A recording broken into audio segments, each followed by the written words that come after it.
For the glory of Reap the Spoils, I'm Mark Sullivan. I'm Delaila Lugo. I'm Jason Kwasnicki. Reap the Spoils is a monthly spoiler cast, roughly monthly. I always say monthly, but it's never that consistent. We play a game, we talk about it, we come here and just spoil the crap out of it. So if you're listening to this episode of Reap the Spoils, and you haven't played the game in the title of the episode, that's the one we're talking about, by the way. Pro tip, if the title of the episode is a game, that's the game we're going to talk about. If you haven't played that game, stop the episode, pause it, please go play the game, especially the game we're talking about today. Do not listen to this episode if you haven't played this game, because holy crap, I don't want to spoil it for you. I do not want to do that. And if you did not watch our Games of the Generations episode, you wouldn't know that I said that I believe that this is the top game of this past Both generation. you and Mark said that. Yes. This is a it got the most prestigious of awards. The Mark prestigious, one might say, and the Jason Game of the Generation awards at the Dead Cell Media Award Show. Very prestigious. Jason, what game are we talking about? This is Nier Automata. Automata. It's like it's Automata or Automata. It's Automata. I think in Japanese it's pronounced Automata. So this is how deep this game is. There's several ways to interpret its title. It's like really it's I don't know, it's however you can pronounce it. Yoko Taro probably has a specific way in mind, but who cares? So yeah, we're talking about Nier Automata. Please, for the love of all that is Yorha, please go play Nier Automata before you listen to this episode. I played 3 times. Well, yeah, sort of. Make sure you get ending A, B, C, D, and E. There's a lot of endings. Those are the only 5 you need. Please go play it before you listen to this episode. But if you have played through Nier Automata, and you're here to listen to us talk about it, why don't we get started? Because we got a lot to cover. Let's go. Let's get right into it. Right, we're ready to start off with a brief history lesson. Mm-hmm. Jason, are you ready? I am ready. My body is ready. Okay. So, in April, pretty much worldwide, April 2010, we got a game, a little chestnut. Over here in North America, it was just called Nier. In Japan, it got released into 2 different games. It was Nier Replicant and Nier Gestalt. Nier Gestalt is the version that we got, just called Nier. And don't worry, we'll talk about that more another time. I just want to go ahead and bring that up because it came out in 2010 and it kind of had lukewarm sales. It wasn't a huge hit. It sold pretty strongly at its initial launch in Japan, but it really wasn't a big seller. But where it was big was its fan reception. The people that played this game loved this game.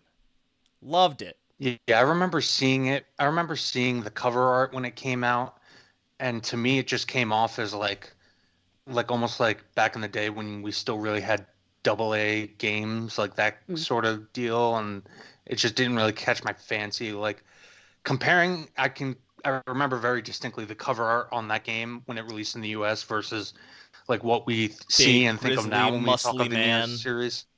Yeah, exactly.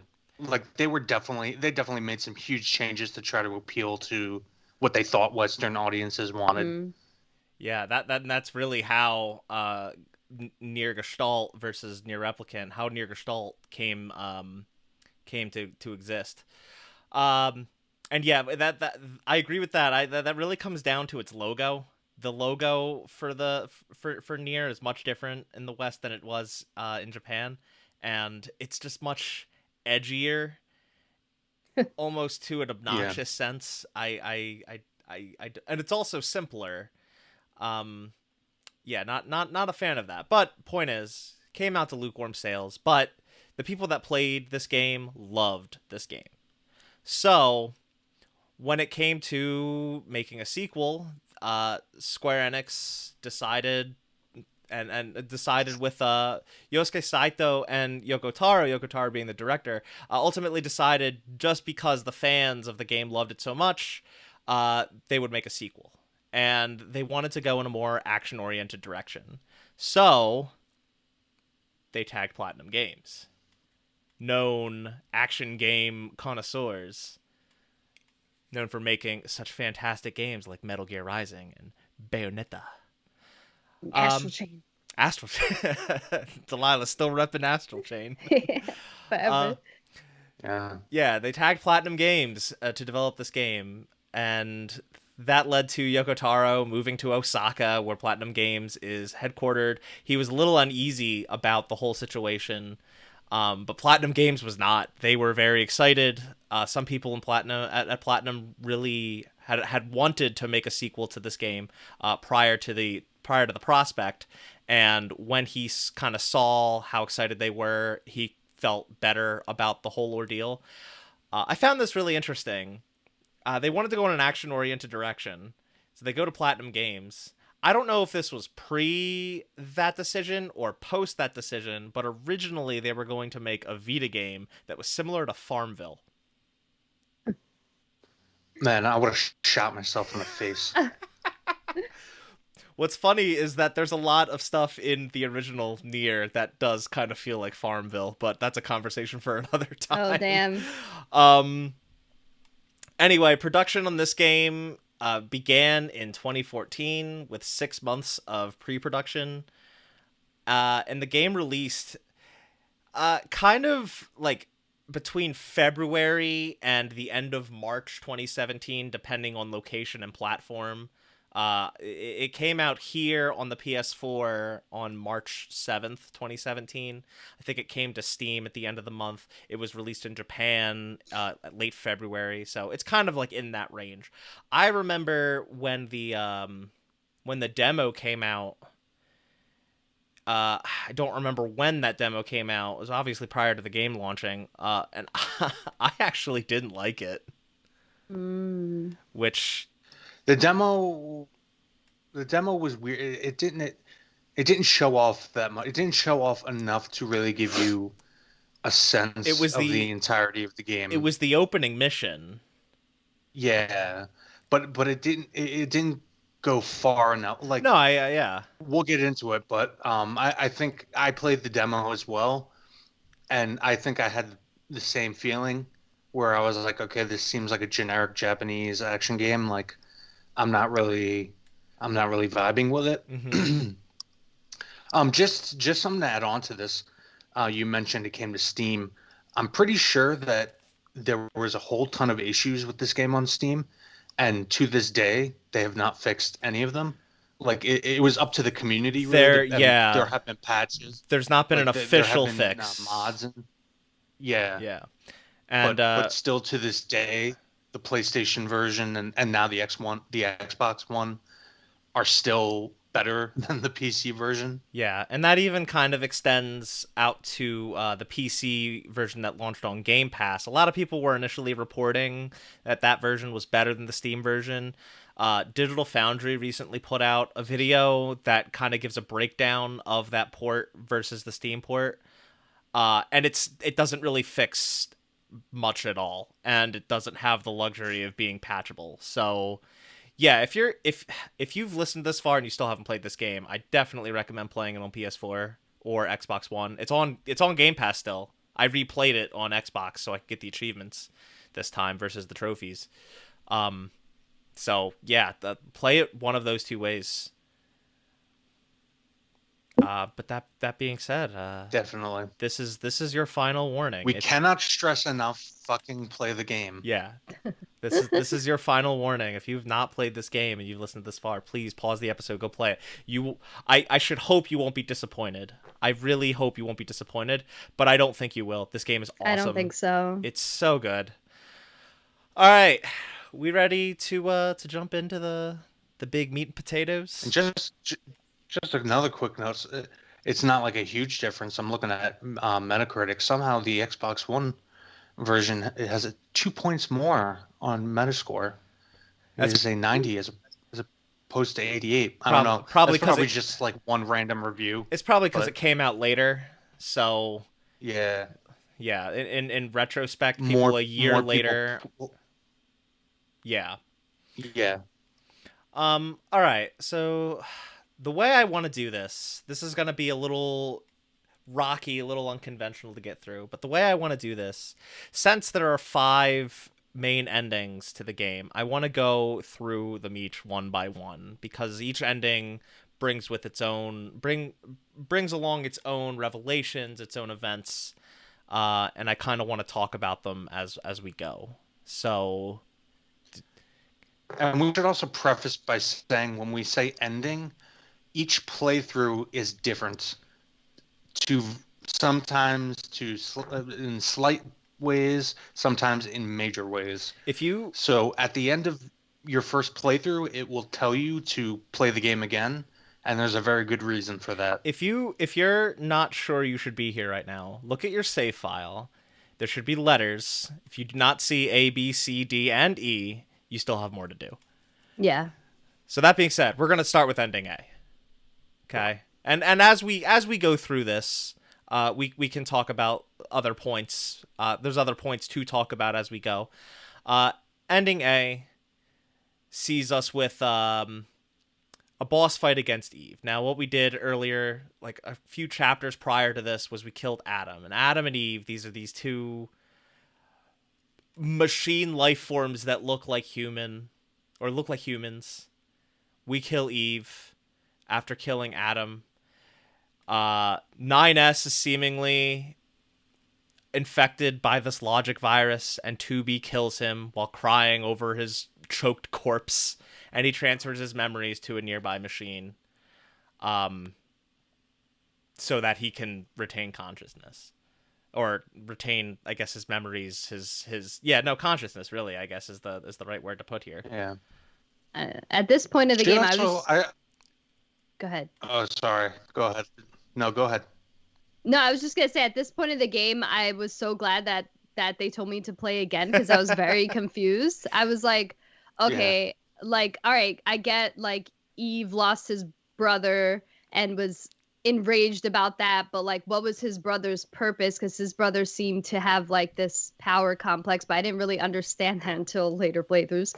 And I didn't understand like what the hell happened to the machines, what's going on with Yorha. I'm like suspicious of them. There were so many questions unanswered. And then even when 9S goes and transfers himself into the machine, I was just like, okay, great, now what? So this ending was obviously unsatisfying for me, but it wasn't until subsequent playthroughs why I understood why they approached it that way. But it was like, huh? What's happening? I'll say, like... Go ahead, Jason. Oh, sorry. No, you wanted to say something before. Go ahead. I was just gonna add a funny note that I didn't really notice back when I played through this the first time, and now playing through it again. 2B when she's so right before she kills 9S because he has a logic virus, and he asks her to kill him. So she just stabs Eve through the head, right? Yeah. So this time when I was playing through, and I didn't notice this the first time, it's kind of weird how she, instead of just, giving 9S the quick, easy way out, she kind of weirdly straddles 9S. Yeah, it was definitely, and it was very long. Yeah, and I was like, you got now. I understand that. No. Like, maybe they're trying to show some affection there, and it's kind of weird to just have her quickly stab him, and it is setting up a big plot point that we learn later on in the endings. What is it? D and E. C, D, and E, like all 3 of those. Yeah, really. C as well. Yeah. But I just found it so funny. I had to laugh because it was very sexual in nature. It's long. In a not appealing way to most people. What I noticed this the first time I played through the game, and it still rings true. I don't know how familiar you guys are, and I don't know how true this is. I don't know. I have absolutely no confirmation that this was a major influence on this game, but I would not be surprised in the slightest if Evangelion was a huge influence on this title. Yeah. Oh, God. See that. I wouldn't be surprised. Yeah. Especially for that ending scene, for that scene at the end of Ending A where she's choking 9S to death. Yeah. It's it very much evokes Evangelion for reasons I don't want to get into, because that's another thing. If you haven't watched Evangelion, oh my god, please go watch it. But you could have a 3-hour long podcast just on that. Maybe we should do a Reap the Spoils episode on an anime. No, but I the only big don't want to watch takeaway. Evangelion again. The only big takeaway from this ending, besides confusion for me, was that humans, actually androids and machines are not different at all. They're actually the same, and maybe even humans at that point. But I didn't really start thinking about that more until later playthroughs. It's like, I feel like that's just an assumption, because you don't find out how similar they are until very, very late in the game. But at that point, you definitely start to see just how similar they are. Yeah. I think the bigger takeaway from the first ending, so throughout the entirety of playthrough A, you're playing as 2B. I think the bigger takeaway from ending A is just meant to be a character one. Just you see the stoic, cold 2B in the very beginning, that opening mission, transforming and kind of opening up to 9S and the growing friendship between them, and if you let the title screen sit and you watch that opening cinematic, it opens with a voice that we presume is 2B, but we learn later it's not, saying, "I never realized how beautiful this world is." So we see her open up a bit, and I think that's the real point to ending A more than anything else, at least at that point in the game. Obviously, later on, there's more context given to it. By the way, that's one of the marks of genius of this game is how many layers there are to different things. Mm-hmm. By the way, I feel that menu, that title menu, opening thing that plays is it shows way too much of that game. A lot of it is out of context, but it shows stuff that you should not be seeing until that stuff pops up. So, yes, I did not like that. There's other games that are very guilty of that, like Silent Hill 2 comes to mind as a game that has one of those title screen opening videos that is just, if you can avoid watching that, please do avoid watching that until you play through the game, because it just shows way too much.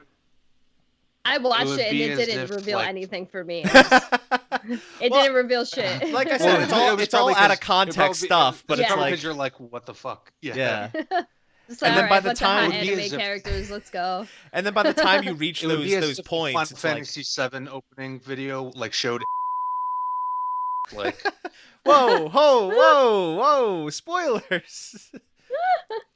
All right, you can spoil that. That's like the biggest thing one of the biggest things in gaming history. Everybody knows that. I might still. That's like saying Super Mario Brothers ends with you. Whoa, dude. What the fuck? What if we go to do a spoiler cast on Super Mario Brothers? All right. I'm going there. I think we can move on to ending B now, where most of for the first half of your second playthrough, and when I say second playthrough, I really mean second playthrough, because you basically play through those.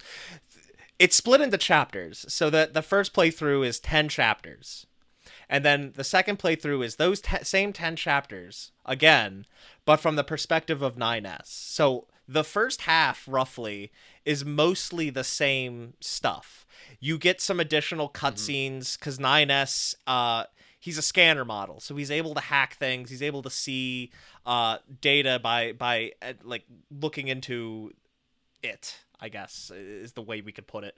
So you kind of get these very obtuse and vague storybooks, I think they call them, where you see like these scenes play out. They're almost like two-dimensional puppet shows, and it kind of gives you an understanding of like some machine life forms' histories. Particularly the bosses. Yes. You get motivation for the bosses, whereas they were just kind of big set pieces that it's like, okay, it's just machines. We're Yorha, we're androids, we're in a war with them. Let's kill them. And probably with 9S, when you defeat them, you get a little bit of backstory to them that helps you, in some cases, empathize and feel bad for what you've done. Not just backstories, but their names. Period. Yeah, that's true. Like yeah, in the first when you're playing as 2B, it's just like it looks like Chinese writing or something like that. It's. I don't even know if it's like kanji or like Japanese or I don't know about that stuff. But... So it's stated later in the game that it's angelic. It's an ancient language. Yeah, and when you in your first playthrough, you just see it as the angelic symbols. When you play as the second playthrough as 9S, you're able to see and understand those names and that writing. And yeah, like the main one that I want to talk about real quick, because you do find out her backstory, and I think it's very tragic. The boss that you fight in the amusement park, Simone. Yeah. Which I personally think is the best boss fight in the game. Same. I was gonna ask you guys what was your favorite, but yeah, that's mine too. Simone's my favorite is actually. Oh, sorry. No, go ahead. All I was gonna say was my favorite was actually the whole. I forget his name, but the Leviathan set piece, like the kaiju guy.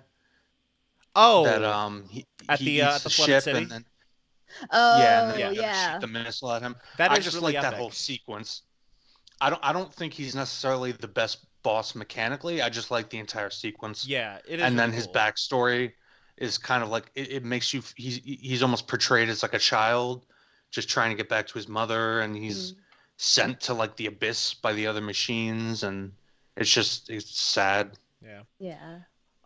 Simone, I really like. Her backstory is really tragic because she's just trying to. She loves another robot and is trying to appeal to him and to get his attention. So she tries to become more and more beautiful, and it leads her kind of into madness. Yeah. And what's the up? robot she was in love with had like 3 other robots in the game that were in love with him, and it was like a whole side quest. Oh yes, yeah, yes. His name's like John Paul or something. I never really put together that very well might be Jean Paul. No, I think it is. Yeah. You're probably right. Wow, I never even thought about that. But anyway, yeah, and that's my favorite boss fight, less because of the backstory and more just because of how the fight plays out. Because because it's one of the best tracks on an already like god tier soundtrack, but the boss fight, at least in the first portion of it, syncs up with the music, and she's like dancing to it. It's so incredible. Oh my god! If you're playing this game with the sound down, you better crank the jams, man, because. Yeah, we'll get into it later. We'll talk more about the music.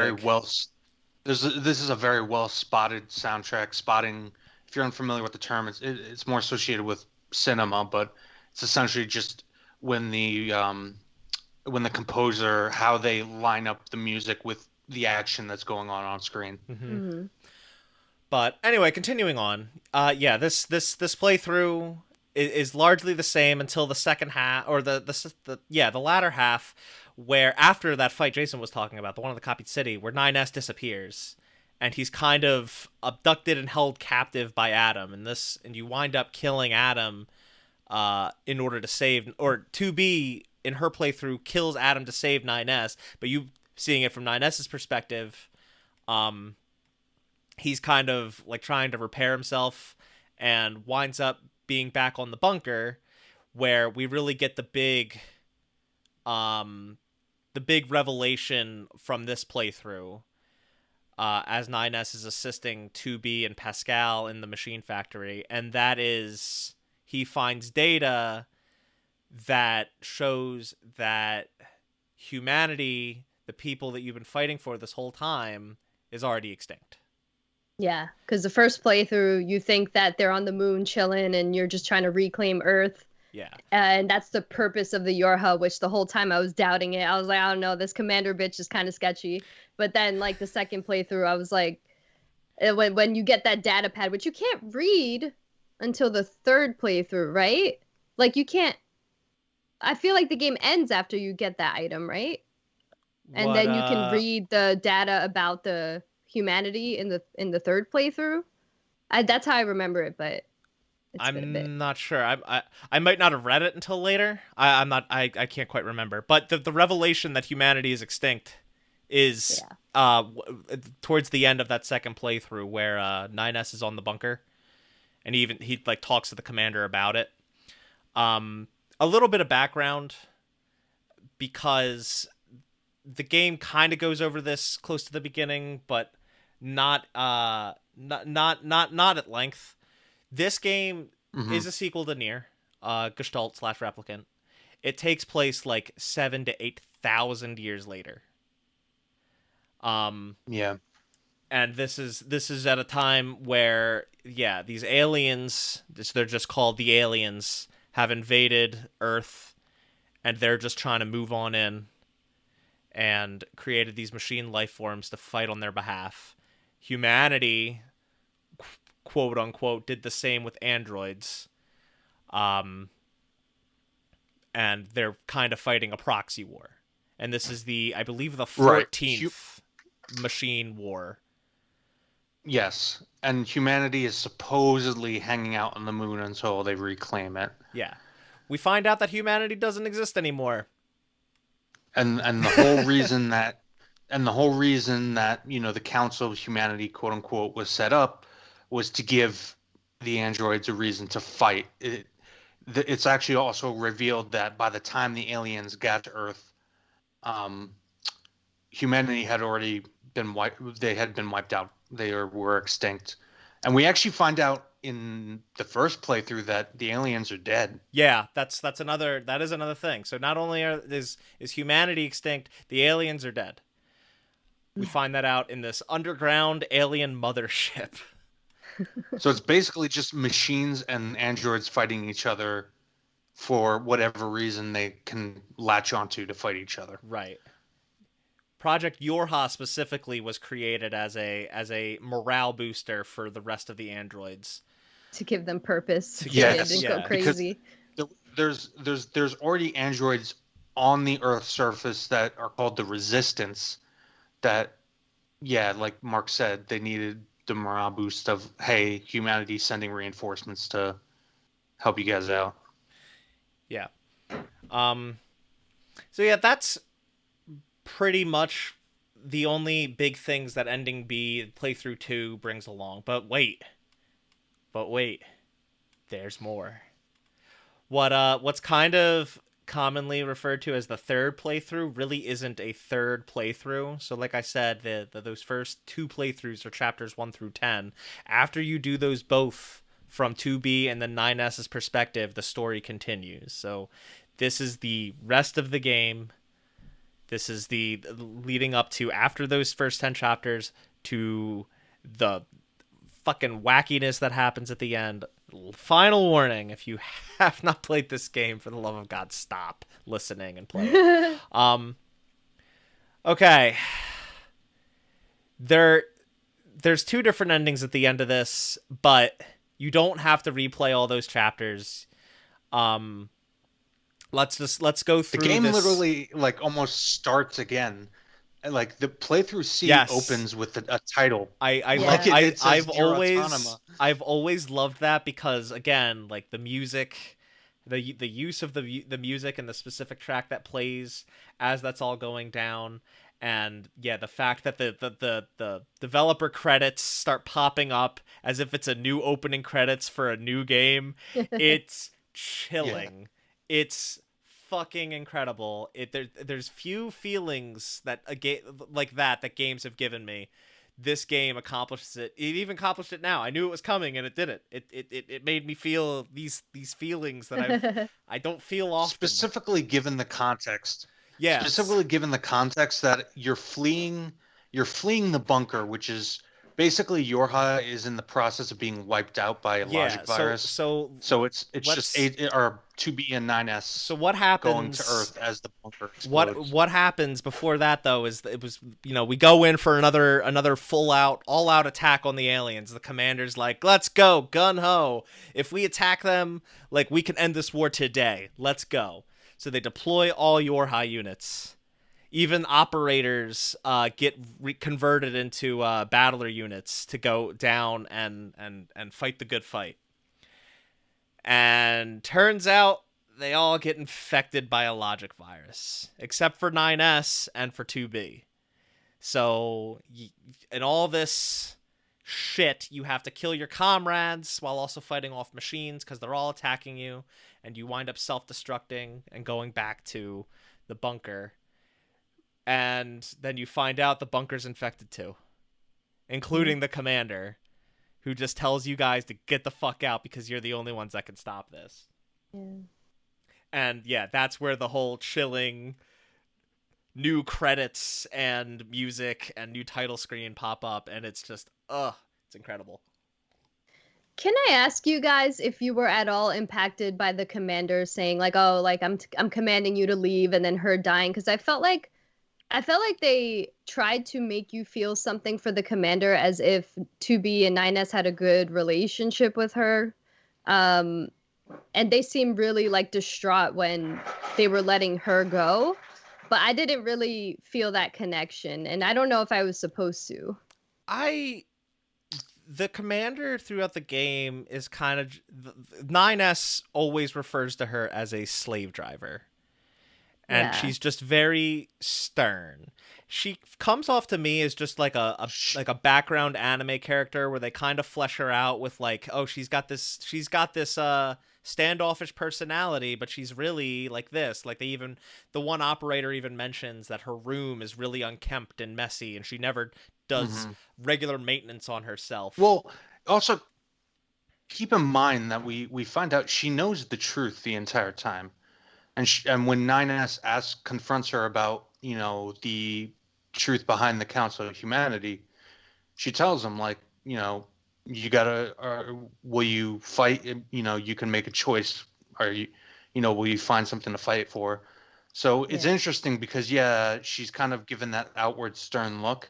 But at the same time, in that scene, from the tone of her voice, it's kind of implied that she's kind of disillusioned and she herself doesn't necessarily believe in or really have a reason to fight other than to have a reason to fight. It's a good thing you bring up. It's strange. It's a good thing you bring up the disillusionment for a later revelation that we'll talk about as we go through this third playthrough. But Delaila, to really answer your question, I don't think so. I don't think you're really supposed to feel much for the commander. I personally felt way more impacted by Operator 60 and Operator 210, 2B and 9S's operators, because especially 9S, because he's a little simp for like every android he's involved with. He very clearly through a lot of side quests. What? Doesn't the operator have a crush on another operator? Another woman, that's 60. female identified operator. You're thinking of 60, but I'm talking about 210, 9S's operator, the very stern one, who he very clearly has a crush on.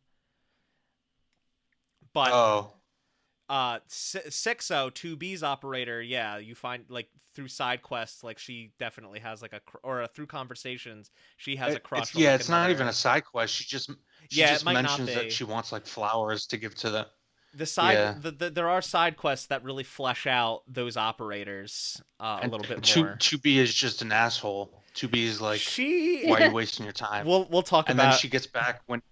Yeah, we'll talk about it a little bit when we talk more in depth about some of the characters. But yeah, I felt more impacted by them getting infected and having to kill them than I did the commander. I mean, you never have to fight the commander, and I think that would have been cool, is maybe having to fight the commander, but she's still sentient and can't stop it.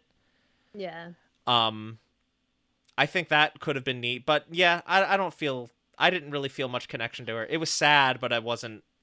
Yeah, I was more sad than anything because at the end of the day, like she says she's not coming because it's her command, but the real reason is just because why the fuck would I try to resist this? Yeah. Like I said, she doesn't have a reason to fight. She knows exactly what's going on. Mm-hmm. But the captain goes down with her ship. 9S and 2B escape, and 2B winds up also getting infected with the logic virus. Through one of the more grueling sections of the game, God, especially that section, especially if you're going for all the endings, because oh my god, I accidentally got one of the endings because I got punched right when you exit the sewers, and I fell into the pit down where that long ladder is in the center of the ruins, the city ruins. Yeah. And because the game takes away your ability to like jump and do normal stuff because you're infected with the virus, I couldn't get up the ladder. So I basically had to wander around the pit until I died from the logic virus. And then of course it gives you that ending and that epilogue where it says like you basically just roamed around the ruins without a consciousness or whatever. But it was so frustrating because I couldn't get the fuck out of the pit. Yeah, there was that one, and then there's also one once you cross that bridge to where the commercial facility is, and control is given back or given over to A2. There's an ending if you just run away as A2. So yeah, if you're going for all the endings, you have to do that grueling section of just like limping all the way across the map as 2B like 3 times. It's brutal. Doing it once was brutal. Yeah.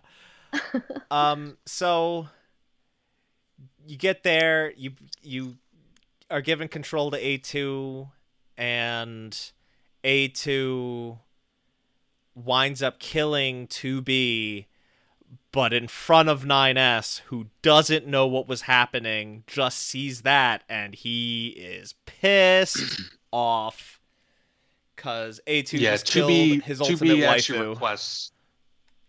Yeah, 2B actually requests that she kill him, and then asks that she looks after 9S. Well, hold on, because her very I want you guys to keep this in mind. I want the audience to keep this in mind. Her specific words were "take care of 9S," and we're gonna come back to that. Okay, because that could have 2 different meanings, and it's I feel this layers. I feel it was intentionally left up to the audience to decide what the meaning of that line was. There's another thing that I wanted to bring up going back to 9S's playthrough. During the section where 9S is kind of in captivity by E or Adam, that's one of those sections where it's kind of like a novel, and you're just scrolling through and reading text after text after text.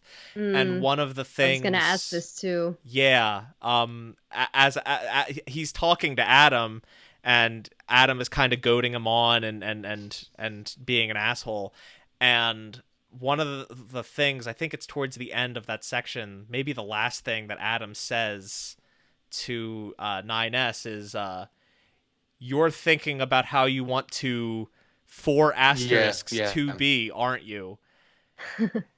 And you know, get it on with how much of a little schoolboy crush 9S has on 2B, yeah, you would think the answer would, or the word he's bleeping out there would be fuck. Yeah. But maybe it's not. Maybe it's love. Maybe it's or kill is the other one I've seen float around a speculation, which, you know, it's one of those things where he just kind of leaves it up to whatever you want to interpret it as. You know, does he mean kill? Does he mean fuck? Does he mean something else that no one's even thought of? Who knows? But anyway, we'll come back to. Let's go back forward. Yeah, 9S is pissed, and after 2B is killed, this big tower emerges, and a lot of the in between is kind of filler, at least from 9S's perspective. He's going around to these towers so that he can unlock these other towers, these resource recovery units. He's doing that so we can enter the tower. I want to talk about another grueling section. Yeah, yeah. Not hard, there is just some redundant. There is some character stuff there that's a little important, I think. But I do agree that in terms of gameplay, it's padded out. But it does serve a function in terms of showing kind of his degradation. Yes, degradation, is that the right word? 100%. His degrading psychological state, which I think is the main point. And what I find most disappointing, I guess, about that third playthrough, we just got control of A2, and we only really spend time with her for half of that section, because the other half we're spending it as 9S, a character we've already done a whole playthrough of the game as. I do kind of wish we had more time playing as A2. That was something I was going to bring up, especially because not just her personality, which I liked, but like just some badass things, like new functions to controls. So like holding square, you get to like fucking taunt people and shit, and just some cool shit like that. Like, and the big thing I want to talk about while playing as A2 in this section of the game is I want to bring up another character. And this is so sad. Pascal. That was the only sad part in this whole game. So yeah, in your first playthrough during that section, you come across a pacifist machine village led by a pacifist machine named Pascal, named after a philosopher. A lot of these were named after philosophers. That's something I wanna talk about when we talk about themes later. But Pascal. Well, he, not she. He has a feminine voice, but it's a he. Yes. He's reading a ton of books. We at one point we see, at the last point we see before the villages, and we'll talk about it. But the last point we see him reading, he's reading like Nietzsche, Nietzsche, which I've read. Nietzsche, whatever. It's German, if I recall. I'm probably butchering the pronunciation. Yes. I believe Pascal was reading Beyond Good and Evil, but what's interesting is that the real Blaise Pascal and Nietzsche were apparently at odds with their philosophy. So it's kind of like a subtle nod there, or a little bit of a reference to history. But anyway, Pascal is the leader of a pacifist village, and kind of becomes a good, I wouldn't say friend, I would say ally. He's already an ally to the android resistance. He kind of becomes an ally with 2B and 9S, and now A2. And part of this portion of playing as A2 is building up trust with Pascal, which is kind of urgently needed because the machine village kind of gets destroyed, and all the machines there get eaten, save for the children, who Pascal is able to evacuate. And this is where we get to a really badass moment. Yeah, it was like that Rock'em Sock'em Fighters toy from the 90s. There's another kaiju moment. This is my second favorite moment, aside from the like the kaiju moment I mentioned earlier. I just love the big ass, android, or I should say machine shit. Yeah. It's like fucking what is that movie, Pacific Rim? And it's interesting because, as I've said multiple times, Pascal is a pacifist, but all of his villagers, all of his friends have been consumed by these angry, rampaging machines. The village is totally destroyed, and he is dead set on protecting his children. Mm-hmm. So he puts that aside, and he says, "All right, I'm taking control of this robot, and I am protecting the ones I love." And it's a very, very cool it's an interesting character moment. It's an awesome segment. It's really really cool and interesting. Even And from a gameplay going perspective, it to mixes things up, like finally at that point in the game. yeah, and going to what you mentioned earlier, with Pascal and Nietzsche, that's literally right out of Beyond Good and Evil, the book that he was reading. oh yeah. So it's an awesome use of foreshadowing. Wait, Jason, Beyond Good and Evil is a video game. Come on, dude. Yes, I know. The name. I'm messing with you. The title of the game comes from the book by Nietzsche. I'm messing with you. I felt kind of bad that I kept misgendering Pascal, because even though the game clearly says he has such like maternal qualities to him. The reason, sorry, Yes.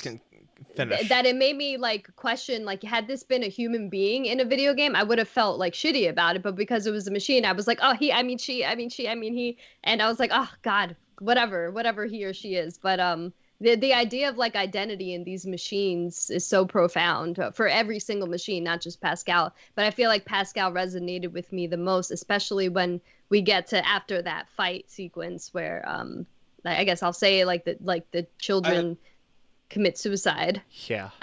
Yeah, and I think they did that specifically for Pascal, just because Pascal is the intersection. So this game does that a lot, where it's like machines are fighting machines, androids are fighting androids, androids are fighting machines, but then some machines ally with some androids. It becomes a whole mess of, at the end, what is the purpose of it? And Pascal is really where that intersects the most, because he is a pacifist. He has this pacifist village that he has to defend against other machines, and at times he tries to ally with other machines. He's allied with some resistance and has to earn the trust of other androids. So I think that's one of the reasons they chose Pascal to kind of be that, because it's just a mixture of like everything, all these different identities and as Mark said, philosophies. It's just interesting. I don't know. That's my take on it. So, what did you guys choose in terms of Pascal's fate? I killed Pascal the moment that A2 meets him. I'm just Well, that's, there is that's a you get the option to do that. there is You a- get the option to do Cool. that. I think there is an ending for that. That's so funny. There is, yes. Yeah. I love it. But when you have to make a choice about Pascal, after the children commit suicide, what did you do? I wiped his memory because I think the first time I killed him, the first playthrough, and then the second time I wiped his memory because I knew that later on you can get the children's cores. You can buy them from Yeah. him. I was gonna get to that. Yeah, I bought the weapon that looks like a nutsack that you get from Pascal later. The machine heads. The machine heads, Jesus yeah. Christ. I also wiped his memory and killed him at his request, because I did that in another game that we talked about. I always choose to give the person what they want, the machine in this case what they want. But more specifically, Pascal didn't have like another person or machine or android in the way that like there was a lot of doubles in this game, like Adam, Eve, Devola, Popola, and we'll get into those, 2B, 9S. I feel like Pascal didn't have anyone, and what he had was those machine children. That was like all he had left. And so when he finally lost that, I felt like he would have maybe either committed suicide anyway or descended into madness, in the way that 9S did when he lost 2B, or in the way that Eve did when he lost Adam. So I was like, okay, I don't want that to happen to him. I want him to go out being peaceful in the way that he's strived to be, and that's why I chose that. So you said you erased his memories? Though, Yeah. Okay. And killed him. Oh, you killed him as I mean, well? no, Wait. you wipe. Sorry, I killed his memories. That's what I meant. You to say. okay? You wiped. So you wiped his. Okay. Okay, yeah. Because I was gonna say, because it's actually ironic, and we'll talk about this later in like one of the ending cutscenes, is you say he didn't have anybody else, and it's ironic because I think he's the only person, despite not having anybody else. If you wipe his memory, he's the last man standing. He's just cleaning up his village that he doesn't realize is if you go his village. If you go back to his village, you after you wipe his memories, he's there selling the parts of all the machines that Yes. died. So you can that's what I buy, mentioned. yeah. That's what I mentioned. You can buy the children's memory or cores. Yeah, you can buy machine cores. You can buy, because there are upgrade materials that you need. You could buy machine legs, machine torsos, machine arms, the heads as a weapon. It's really grim and fucked up. And like you go there as 9S, or you can go there as 9S, and when 9S talks to him, he's very taken aback and calls him by name, and he's like, Pascal, that sounds familiar. I don't know why. Anyway, do Yeah. you want to see my wares? Yeah. And he's like, he's talking about, it sure is a mess around here. I guess I'll have to clean up. Like, It's so Wait, dark. did any of you like walk away from him instead of wiping his memories? No. Because I'm curious what happens. What happens is he just leaves. Okay. His character file in the game, if I recall, just updates out if you just walk away, saying that he just wanders around until he finally just leaves, and you don't really know what his fate is. Oh, okay. Um, They both kind of suck. Yeah.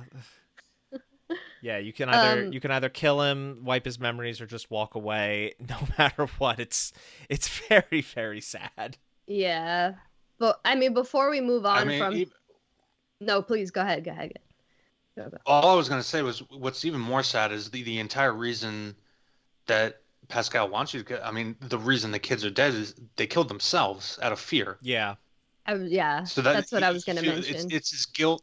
It's his guilt for teaching them an emotion, which we'll go back. We'll talk about it later after we've talked about all the endings, like the themes of the game itself. But the emotion caused them to kill themselves, even though he was trying to teach them these emotions and these human things to preserve themselves and grow. It's the irony of it. He was grasping onto the human concept of peace and knowledge, and he was passing on the knowledge of fear to the children. But like, just think about this for a minute. Had those children been human and killed themselves, how controversial would this game have been? Like, they would have had to cut that out of the game. Yeah. But the fact that they're machine children made it seem like it was fine. Like, okay, they're just machines or whatever. But like, it really made me think. More disturbing. The machine voices make it almost more disturbing, especially like the beginning, and you see this at some of the portions of the game. The beginning of playthrough B, where it just has 9S sitting there watching a machine try to wake up his dead brother, and he's just like brother, and he's like shaking this tin corpse. It's so disturbing, and it's really interesting with how much emotion these androids show over the course of the game, 2B and 9S and even A2. It's interesting at that beginning how like almost nihilistic 9S is, and just like kind of apathetic towards the machine, towards the machine's concerns is. The machine's trying to wake up its brother, and he's just kind of like, no matter what you do, little buddy, he's not getting up. And he's just sitting there like reading data and shit until it's time to move. I did feel like sometimes though he was inquisitive about their behavior. Oh yeah. At least in the first playthrough. Like I think he was apathetic in the third playthrough where he just didn't care about anything except his rage. I mostly mean at the beginning. Because over time, obviously, they start to convey and show more emotion. But at the beginning, it's very, very. And that comes into the whole. Excuse me. That comes into the whole plot revelation of 2B and 9S's relationship. Yeah. So to speak, like 9S will inevitably become inquisitive and start to. Well, it's part empathize of more. The whole thing is it's part of his programming. It's part of why the scanner units are the way they are. It's it is intentional for all units, not even just 9S. All scanner units specifically, I mean. But okay, I really wanted to talk about Pascal especially because I think Pascal is for a supplementary character, I think he is probably the best. Yeah. And yeah, of course, one of the most memorable and definitely the most tragic. Mm-hmm. Even more so than 2B, who was the main character for like the entire first playthrough. Yeah, yeah. I definitely didn't want to skip Pascal. But continuing on, let's talk about when we go to enter in the tower.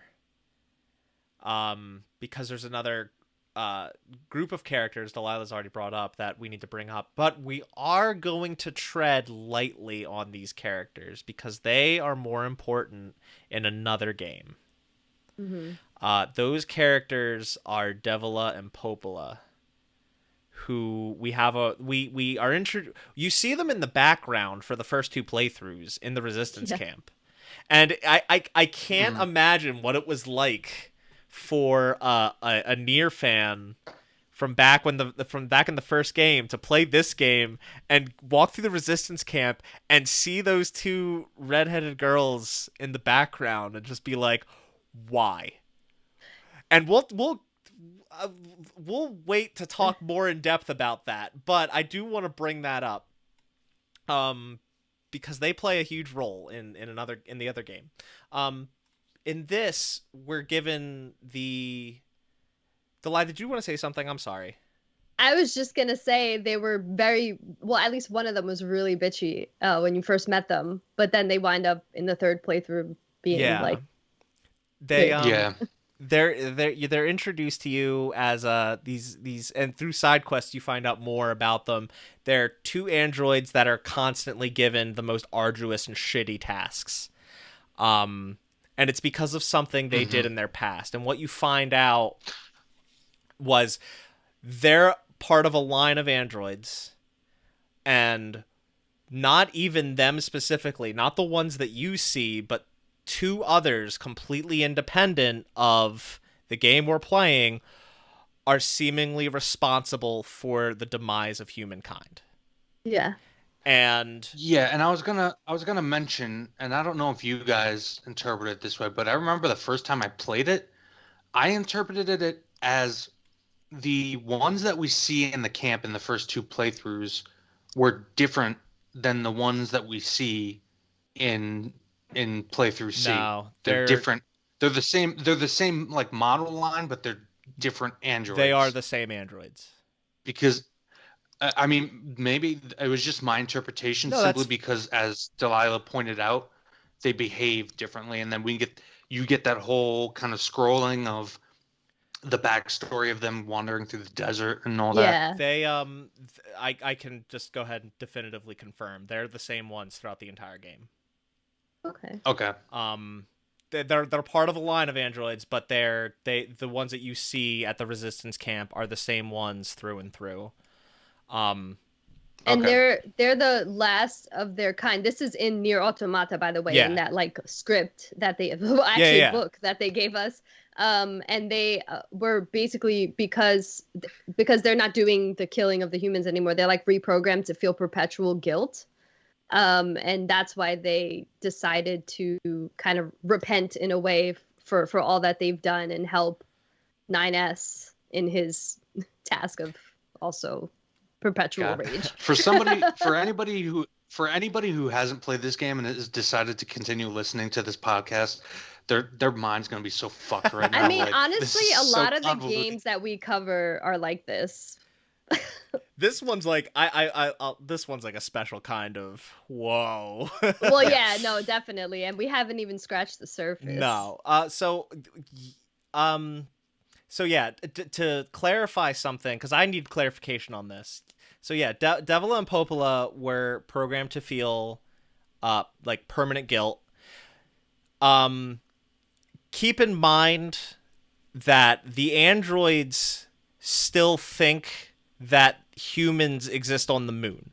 They don't know that humanity's extinct. They just know only 9S. Only 9S. They just know that humankind is like basically endangered, and it's Delaila and Popola's fault that they're in such a bad situation. But from what you're saying, people who played the original Nier, so when we play Nier Replicant, we'll learn more about them. I don't want to say any more about Delaila and Popola past that. because Can I ask you something though? It's not about them. Just like there's a few characters in this game that I don't understand at all. okay. Like Emil, who was like another character that I want to talk about, but not yet. Okay, so I'll hold off because I don't know enough about them except that he became a vendor after a weird segment in the Forest Kingdom, but that was the end of it. And I was very curious about him because I've seen a lot of merch around him. Yeah, but I didn't understand it. I thought I would understand it in like Nier Automata, but you don't. Yeah, it's like a thing like Yoko Taro wears, like that big head yes. thing when he goes to like dev conferences. I mean, and shit, can you? and he just sits down wearing It's that. it's kind of become like iconic for him. You know, Yeah. the Emil head is just. I don't know. At this point, I look at like you look at that. There was a point before I even played this game where I saw that and I was like, oh, that's the Nier guy. Yeah. You know. But yeah, we'll circle back to Emil. Let's get finished with the main plot ending scene because yeah. So okay. Emil is another character that's important in Replicant. So I want to tread lightly on what we talk about with Emil. Okay. As well. So yeah, let's circle back to the main plot. So yeah, Devil and Popola help 9S to get inside the tower. And then A2 also gets inside the tower, and they're both working their way up to the top, having their own revelations and situations. Jason, was there one that you wanted to bring up first? I know you wanted to say something. Nothing in particular. All I was gonna say was that basically, before you mentioned the entering the tower, basically as we were saying before, the arc of playthrough C is just 9S devolving while A2 kind of, you could say, evolves from her path. I wish we learned a little more about her backstory. We get like the general gist of it. But... So you do if you go. There's a terminal at the resistance camp, and if you're as A2, if you speak to Anemone, you get more of her backstory, and you go to that terminal, and there's 3 of those novels that you can read through that flesh out her backstory. Oh, okay. And we know the gist. We know what, like, the basics of it, what you need to know for the story. But to summarize that as brief as I possibly can, A2 was a prototype Yorha unit sent down with another group of prototype Yorha units to destroy something. We'll talk about what that is momentarily. They were brought to destroy, I believe, a machine server at Pearl Harbor. Her whole squad wound up getting wiped out, and she was kind of just left for dead. She, was calling for reinforcements, for backup, and Yorha sent nothing. So she's a prototype unit that was just left for dead, and her whole unit was just killed and wiped away. When she brings up like number 4, number 16, number 21. When she bring them up, those are her other partnered units that she was sent down with. So they're ostensibly like her 9S and 2B, so to speak. Those are her squad. And you get interesting interactions during. So I don't know if we even mentioned when you're interacting in the data space that the game becomes like a bullet hell shooter type. No, we deal. haven't. We haven't talked about the genre bending yet. But regardless, you get some interesting interactions in this playthrough, actually between A2 and 2B, where 2B at one point 2B says we're the same, you and I, and there's some interesting connections there.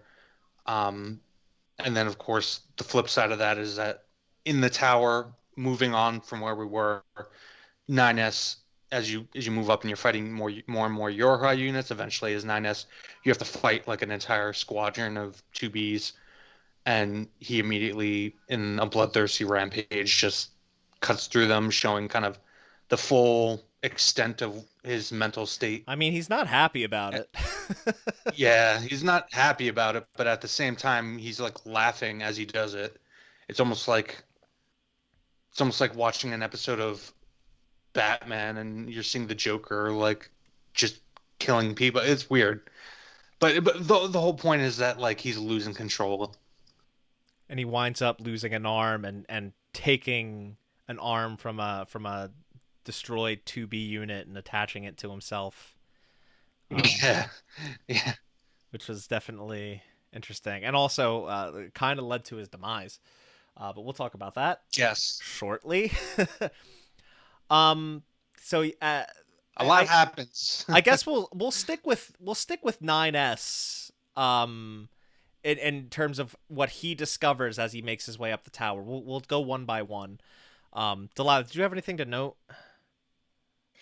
You've just been quiet. It's hard. Sure. That whole sequence is just really, because it gets into gameplay. Mm-hmm. That whole sequence was the most redundant and drawn out sequence because I was so sick of hacking at that point, and we'll get into like what that means. But then then it was supposed to it was supposed to be the most gameplay, like mind numbing sequence for a reason. Yeah. And so I get why they did it, Yes. but it was brilliant, but it was also painstaking at the same time. And I was supposed to be annoyed at it because he was going into a rage of just killing for no fucking reason, you know? He was just in a rage and couldn't control himself, and that was the purpose of being so annoyed by that sequence. By that section. So with 9S, as he's making his way up, he comes across these as he's hacking into things and reading up on data and whatnot. He gets contacted by this machine presence within the machines, the machine network. That's kind of just referred to even in game in like the data logs you get as the Red Girl. And the big revelation from 9S's perspective is what Project Yorha really was. And what it really was, we already know humanity is already extinct. What Project Yorha was, we thought it was created just to actually help with the war, to win the war and improve android morale. It really was made just to improve morale and was always designed to fail. There was a backdoor implemented intentionally to allow the machines to infect the bunkers at a specific time and destroy all Yorha units. That would then empower the rest of the android army, the rest of the android resistances, to fight back against the machines. But really, they're trying not to end the war. They don't want the war to end. Trying to continue it. They're trying forever to and continue ever. It. Because continuing the war means that the machines and the androids both always have a purpose. Get stronger. And fight each other. Which is really fucked. Especially from a player perspective, we're going through this game and you've grown connected to these characters, and to find out that they're always they were always designed and meant to fail and die. It's crazy.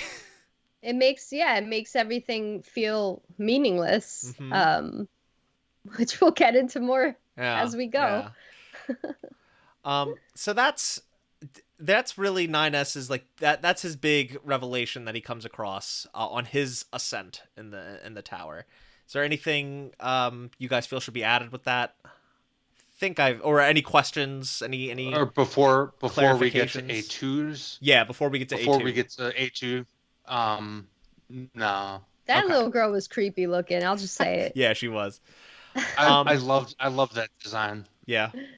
She had that Joker smile at one point. I was like, whoa, turn into a horror game. So for A2, this was really trippy, and I don't want to speak too much about it. Because you enter the tower with A2, and she comes to this library, and she's reading things in the library. I wasn't expecting to recognize that location when I loaded up the Nier Gestalt, which was very eerie. It's not the same location. It's modeled after it, but yeah.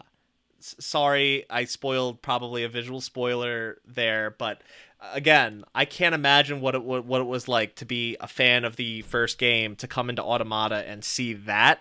I mean, in reverse, it was freaking me out. But anyway, A2. I thought it was cool. There's actually a room if you go up the stairs to the left. There's one of the rooms. If you open it up, there's like a whole trophy case, and all the trophies are the bosses that you fought across the game. Yeah. I'll say keep I that. was like, oh, Go ahead and keep that in mind for the future. Wink, wink. yeah. But anyway, yeah, A2's major revelations, I feel like, are twofold. One, and this is another thing I want to tread lightly on, even though they give you archives to read on this thing, you largely find out that something called Project Gestalt failed. It's something from the old world, as they put it. That's something that we'll definitely talk at length about, but not in this episode. But just know that that project failed, and it led to the decline of humanity. And then the other thing that she comes to eventually reveal to 9S, because she has and contains 2B's memories. 2B is not 2B. She's 2E. She's 2E. E for executioner. And her actual designation, her actual purpose was to kill 9S anytime he learned the truth. Every time he learned the truth. Which recontextualizes a lot. A lot of things. So if you go back to the ending of 2A, when 2B is straddling 9S and he finally kills him and chokes him out, and she starts crying and she shouts, it always ends the same way. When you first play through that, you assume, okay, given the themes of the game, it seems like one of the themes is loss. Repetition, loss, pointlessness, how death is always a part of us. Then you realize, no, it's because she has to kill him over and over again after having befriended him over and over again. And that's kind layers. Huh? Layers. Oh, layers. Just layers. This game's like an onion. It's got layers. Even in the very first mission, in the first playthrough, you pull out the black box and you kill him. Yeah. Or you kill Yeah. self-destruct each other. But it's interesting, though, because A2 also says, but you already knew that, didn't you? Yeah. So, well, he had figured it out. 9S always knows? Okay. I don't know that it implies he always knows. Imply that he already knows. But I guess the way we can look at it is, I mean, look at him by the end here. Like, he should have been killed by now. So what was to stop him from figuring that out too? So it's kind of left unknown when he figured it out or how he figured it out, but he definitely figured it out. Well, in the first time he and 2B self-destruct, he brings back her memories but doesn't bring back his. So it's like he's almost like a new 9S kind of, and I feel like that keeps happening almost every time he dies. Yeah. And then he like refigures things out. Right. And that is. And I think. Go ahead. Yeah. No, go ahead. All I was gonna say was that kind of shines more light on 2B's character arc, just her opening up and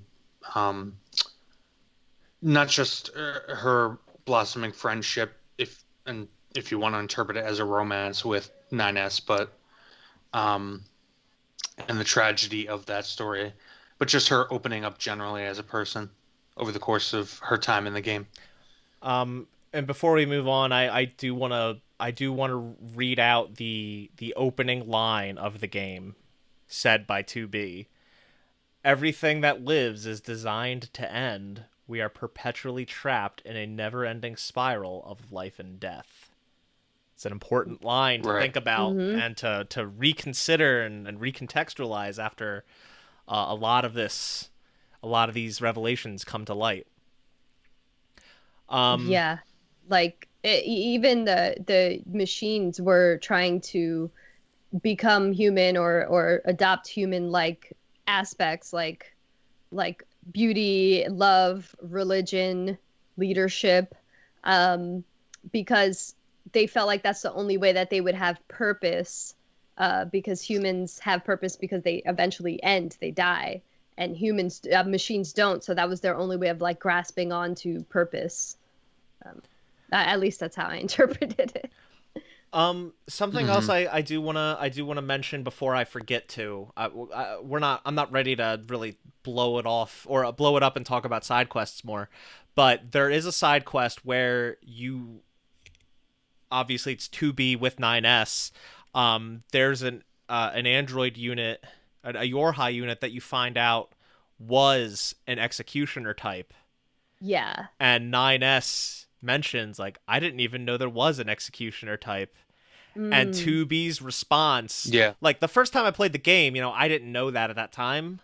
So I just kind of shrugged it off and said, whatever. Replaying this game, yeah, that's another. If you've played this game before and now you're listening to the show, but you haven't played it in a while, go back and replay it, because you'll notice so much stuff that you did not absorb and think about the first time you played. It's insane. Right. There's a lot of foreshadowing. Go ahead. Yeah, no, I was gonna say during that side quest, I think it's called Yorha Betrayers. Yeah. I was just questioning, like, okay, why are they betraying the Yorha, right? Like, not just them, but also A2 at that point seemed like she was against the Yorha organization, and like why there's another 2B model. At that point, I didn't understand anything, but I was definitely questioning more like the purpose of everything, which is why that was one of my favorite side quests actually, because it like kind of made me think a lot more about what the hell is happening. It was good. Yeah. And also now knowing what we know about Project Yorha, it kind of makes you understand why A2, when you first encounter her in the Forest Kingdom, tells 2B and 9S that it was Command that betrayed you. And knowing her backstory, she was left for dead, knowing that Project Yorha was always designed to fail. It's literally its point. It really paints a much clearer picture of why she's so cold and against Yorha, despite once being a Yorha member.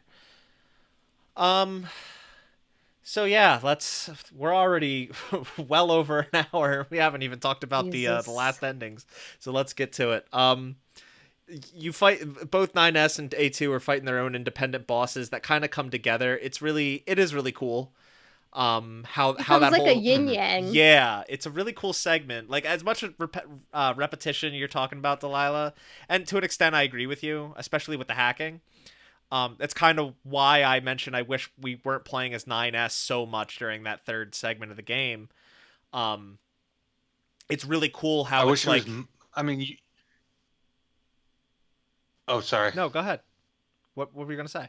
All I was gonna say is I kind of wish that they just showed 9S in cutscenes to get across what they needed to get across, and we played entirely as A2. But yeah, I guess the concern is can they put in enough content to warrant playing as A2 for that long? And I do like the approach of switching between them, because you also get these interludes between the pods, like talking to one another, like, hey, how's 9S doing? Oh, that's true. He's doing real bad. How's A2 doing? She could be better. Yeah. Okay, who do you want to focus on? That's true. And that is important for setting up kind of the penultimate ending, yes, if you will. Yeah. Really, I would say the ultimate.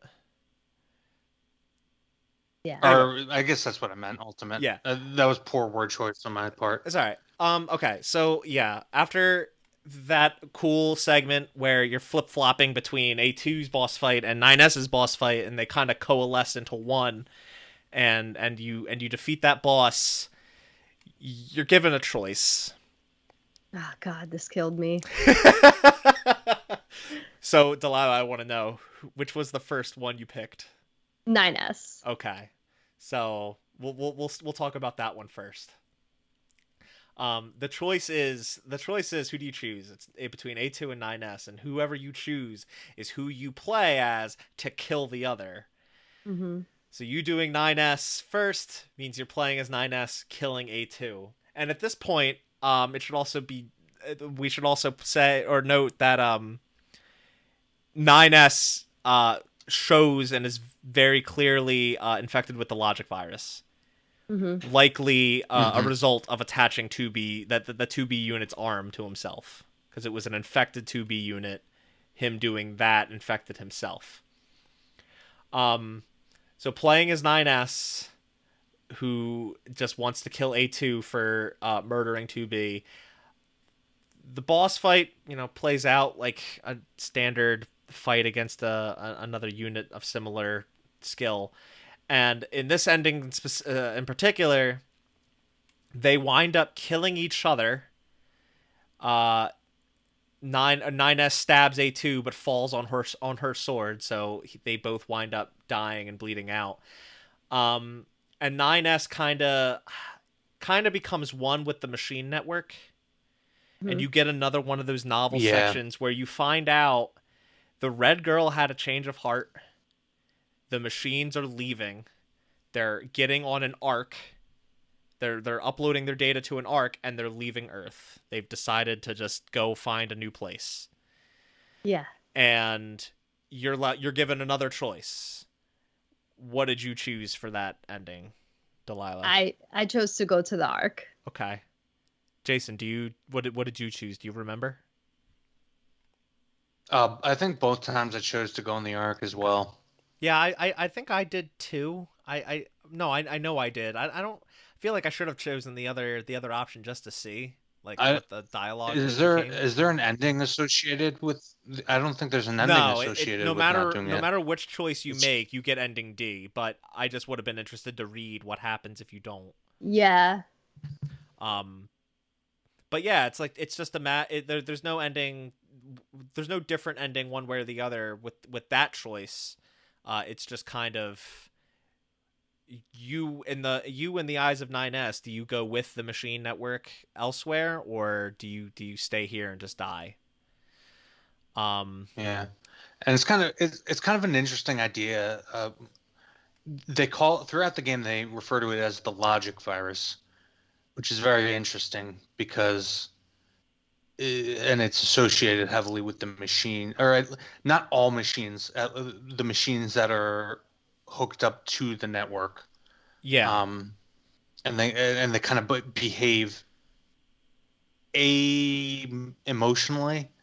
So it's an interesting contrast where you have these androids that at least they claim, like to be in the beginning, claims that emotions, there's no place for emotions, and meanwhile, kind of the ultimate weakness of the androids is this logic virus that is working against emotion. If you guys are understanding what I'm trying to get at, and it's interesting that at the end of if you choose 9S, at least he's kind of merging. He has that logic virus, and he's merging with that machine network. Yeah. And it's kind of the quote unquote logical choice is to simply leave this world of emotion and death and just go somewhere else.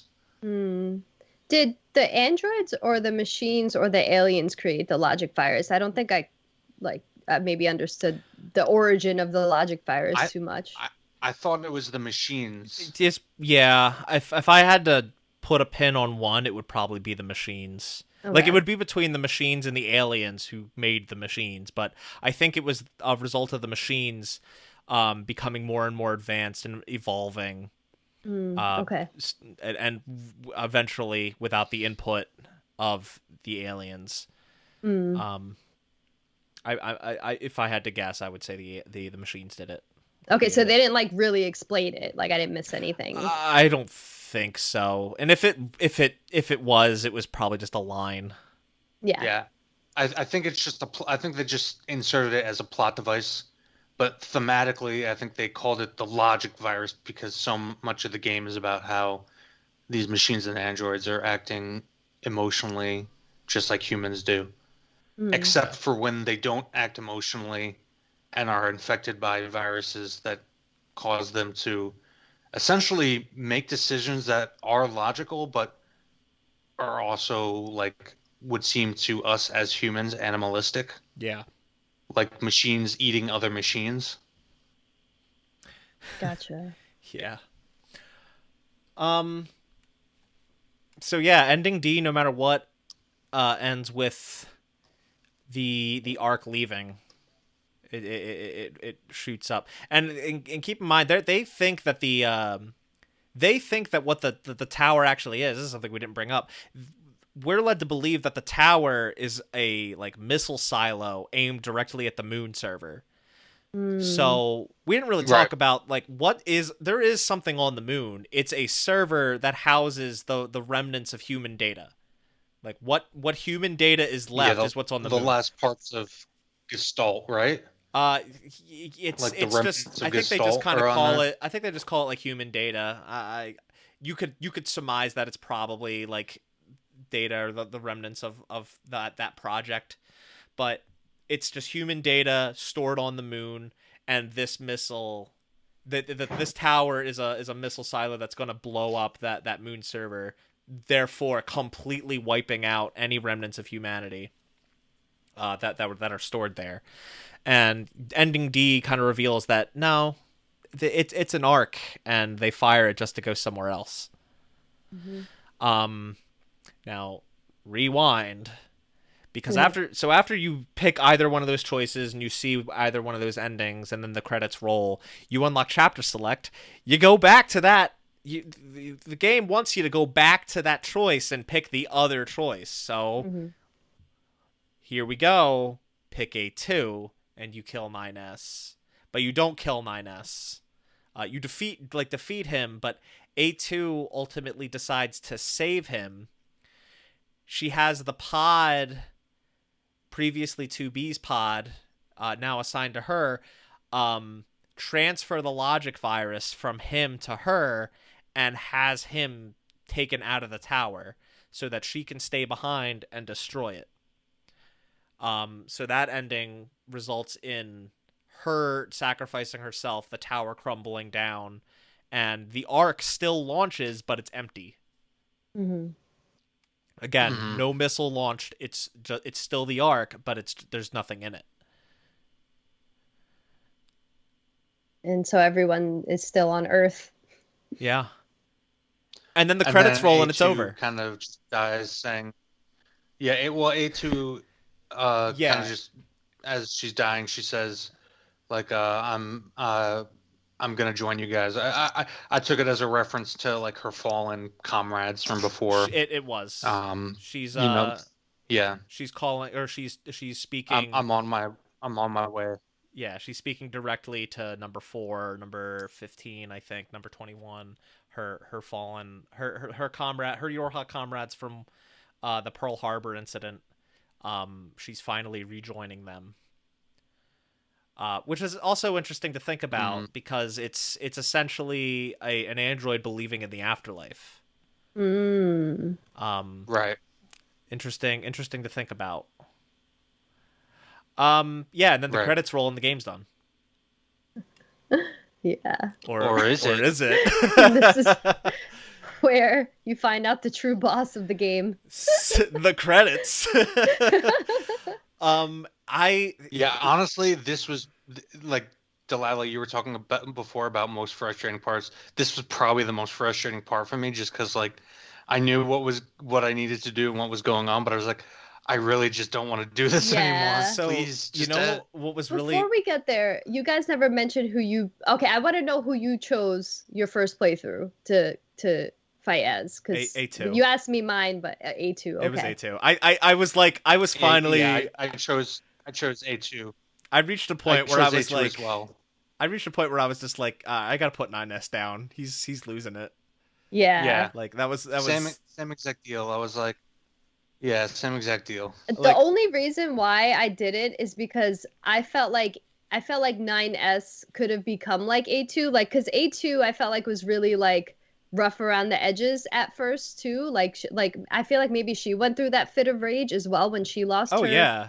her people, and so I saw that coming in 9S, and I was like, yo, A2's good. She's already like repented or whatever word you want to use for like overcoming that perpetual rage, and I feel like I wanted to give 9S a chance to do that just like A2 did. So that's why I chose him. Okay. I felt the need to justify that because I felt like that was the least popular option, and I knew it was. But also I had a little bit more attachment to him because I knew more about him. Yeah, I mean, at that point. There's no fault in picking one over the other, in my opinion. You know, I mean, we all grow attached to these characters over the course of the game, especially a character we spend as much time with as 9S. It's just, I feel like I picked A2 first because of my attachment to 9S. You see him devolving, and spiraling down, and ultimately that he has the logic virus. You feel you love him, and therefore you have to stop him. Yeah. So, not that any of it matters, as we'll see.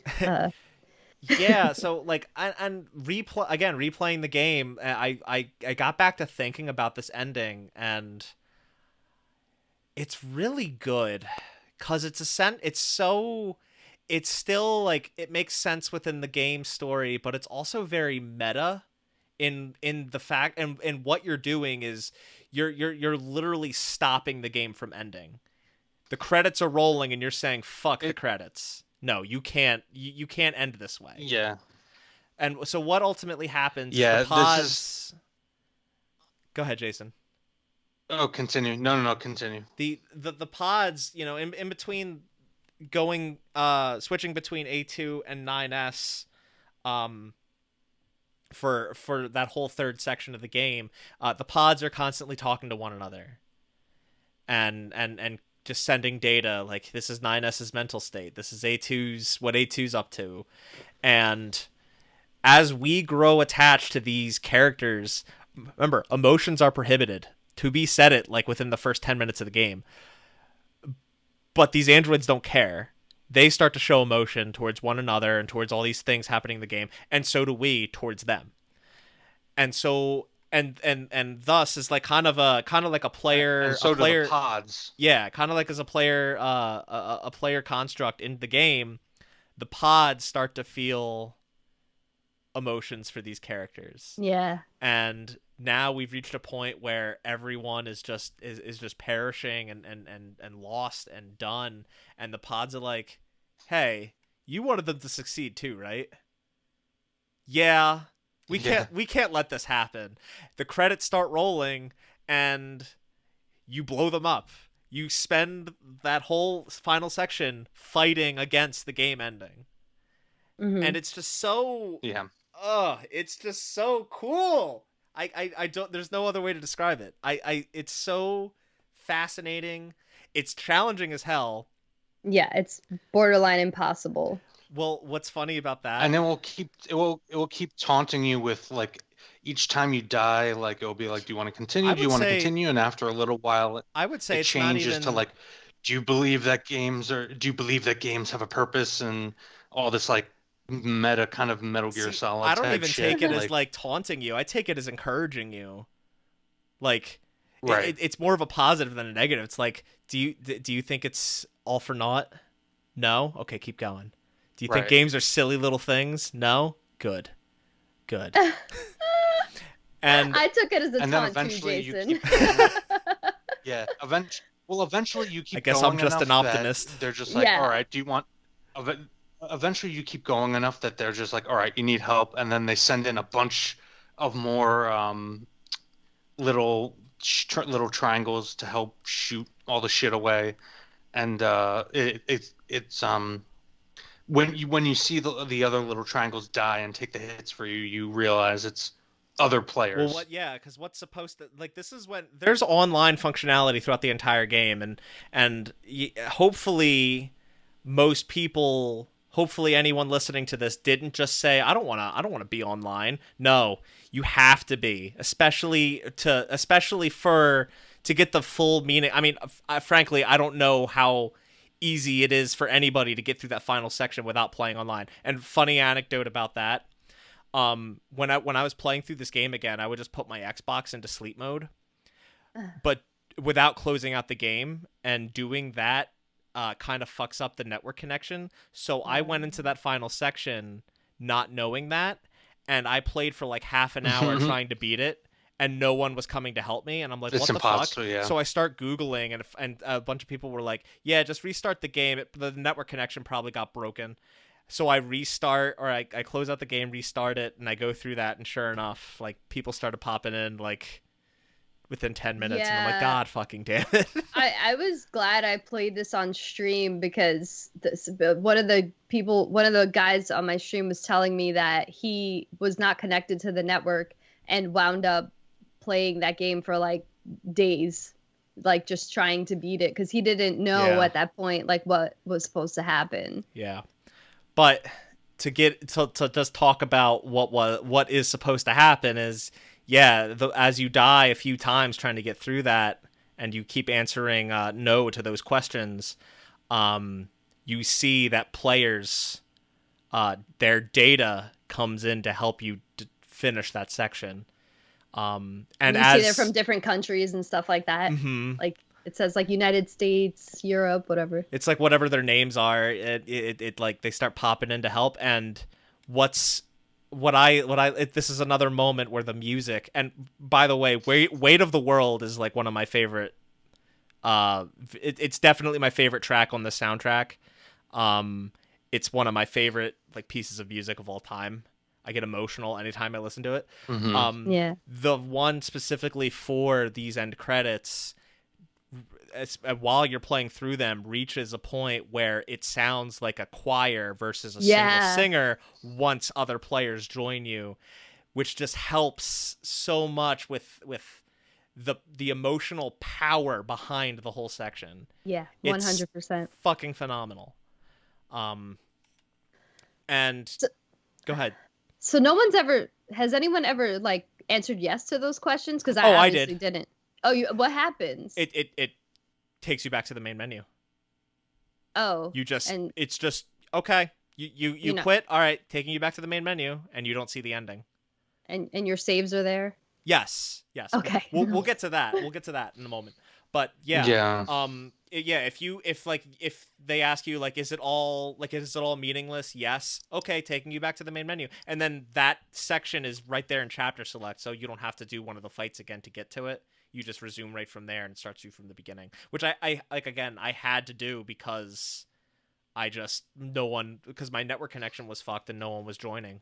Yeah. So, but and keep in mind, this is all done like they set all of this up so that even though it is very gamey and uses the medium to its full advantage, like it's all set up within the lore. Like supposedly this is supposed to be the pods going against the protocol to delete all information after the androids have all died. Yeah. And this is something we see throughout the game. Like when you die, your body goes back to the bunker, and it's all set up within the lore of the game pretty ingeniously. Like just about everything. But I guess we'll get more into that when we talk about gameplay and stuff. But yeah, it's one of the more fascinating aspects of the game. Yeah. So the true ending, after you finish stopping the credits, you finish you stop the data from being deleted, and the pods effectively win. What they do is they rebuild 2B, 9S, and A2, and they talk about it, and they're like, what if rebuilding them, if restoring them, isn't there the possibility that the same thing will just happen again? But they remain hopeful. Yeah. They remain hopeful that they'll forge a better future for themselves and for Earth.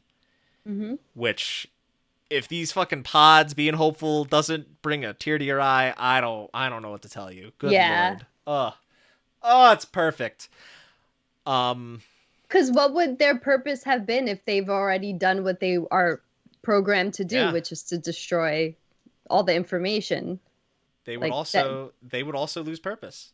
and they would probably go into a fit of rage, and the cycle will continue with the pods, though. Yeah. But yeah, They'll just fight each other forever. they just keep hacking one another. Yeah. Just for fun.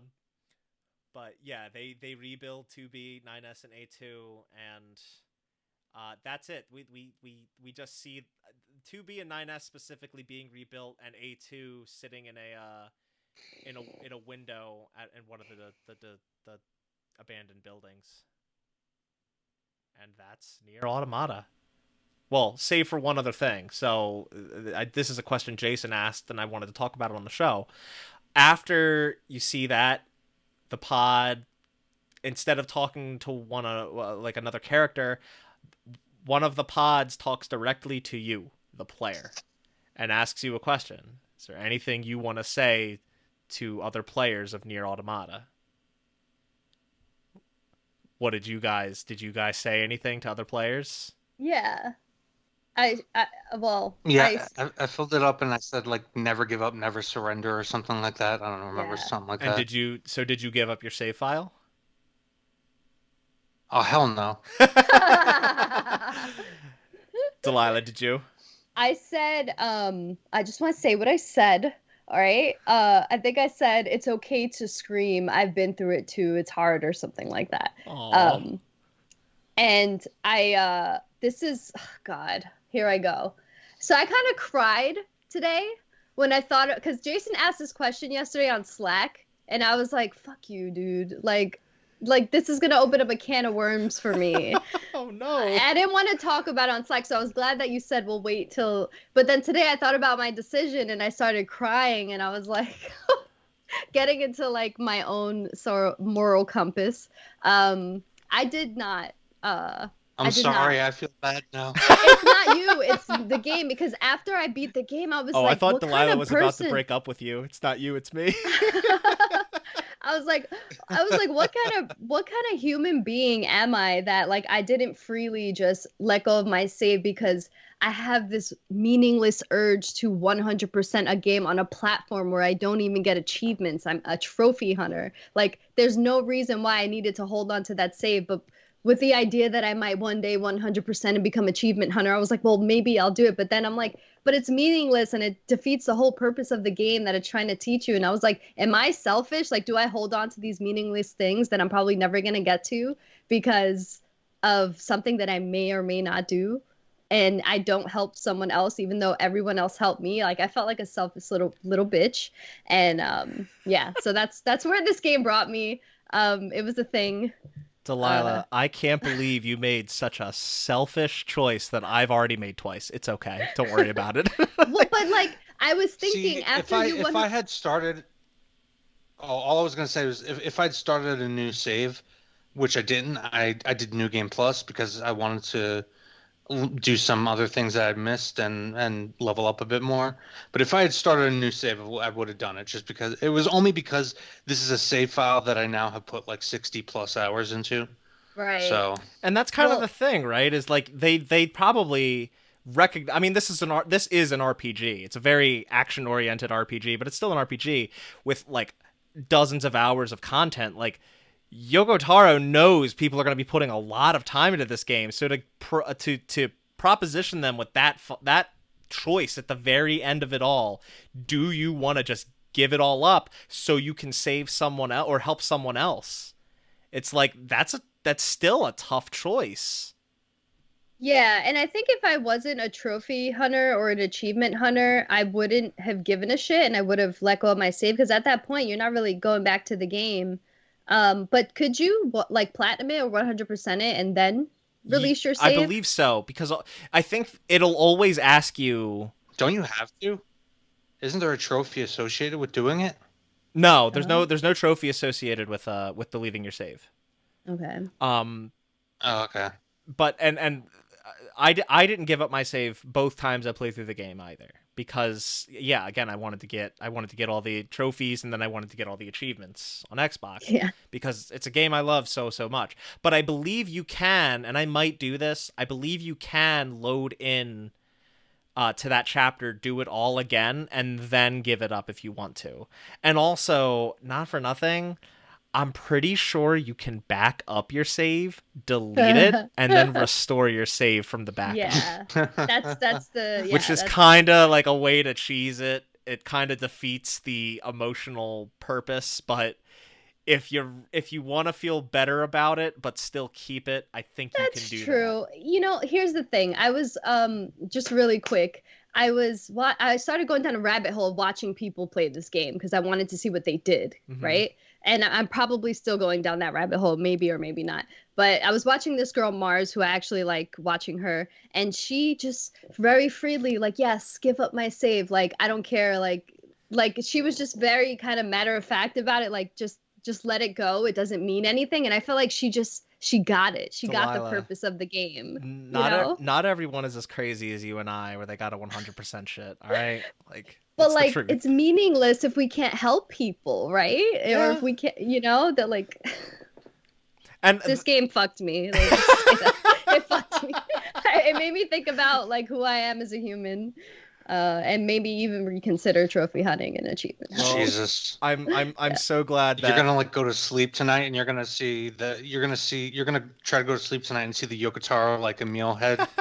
Will just be staring at you and like. I'm so glad we could not only give you a good game to play, but also give you an existential crisis. Oh yeah, I went through an existential crisis for sure. You are welcome. Well. The thing is, and I mentioned this before when we played Soma, and I won't spoil Soma, but both games gave me very similar feelings at the end. But I had the one time I did shrooms in my life when I was a teenager, all I saw was like this never-ending space of nothingness and felt everything in my life was meaningless. And this is like the same kind of message and theories that has come up in this game and in Soma and some other games that we've talked about. Man, that's such a terrible trip. It was so bad, dude. It was so bad. Yeah, that's terrible. I'm sorry that happened to you. I don't do drugs anymore, just coffee, just for the record. Just coffee. Jesus. Yeah, that's the end of our major story discussion. Jesus Christ, that took a long time. There was a lot to talk about. Yeah, there was a lot to talk about. So, I guess we've talked a lot about the characters. I don't know how much more we have to touch on them, unless there's anything else you guys want to say. Here's a question. Who's your favorite of the main three? Who's your favorite between 2B, 9S, and A2? A2. Yeah? Yeah. For me, probably actually 2B. I was actually I understood why she had to for the overall story purpose. But I felt like 2B just had the most interesting story, especially given what you learn later on. And it's what I find really interesting about 2B and what kind of resonates so well with her character, or I guess why her character is so profound and good, is that she dies like right at the start of the third part of the game, and yet she's still such an important key character. Her death is she resonates. Like she is Go ahead. Sorry. No, sorry. There's just a little bit of lag, so I didn't know if you stopped or not. No, it's all I was going to say was she resonates not just in 9S but also A2 as well. Right. To a lesser degree, but she's really a driving force for both of them. Because 9S is driven by revenge, and A2 is driven by just seeing her legacy through. And what I was referring to earlier, I don't really think I brought it back up, but 2B telling A2 to take care of 9S. Now, does that mean to make sure he's okay, or does that mean to kill him?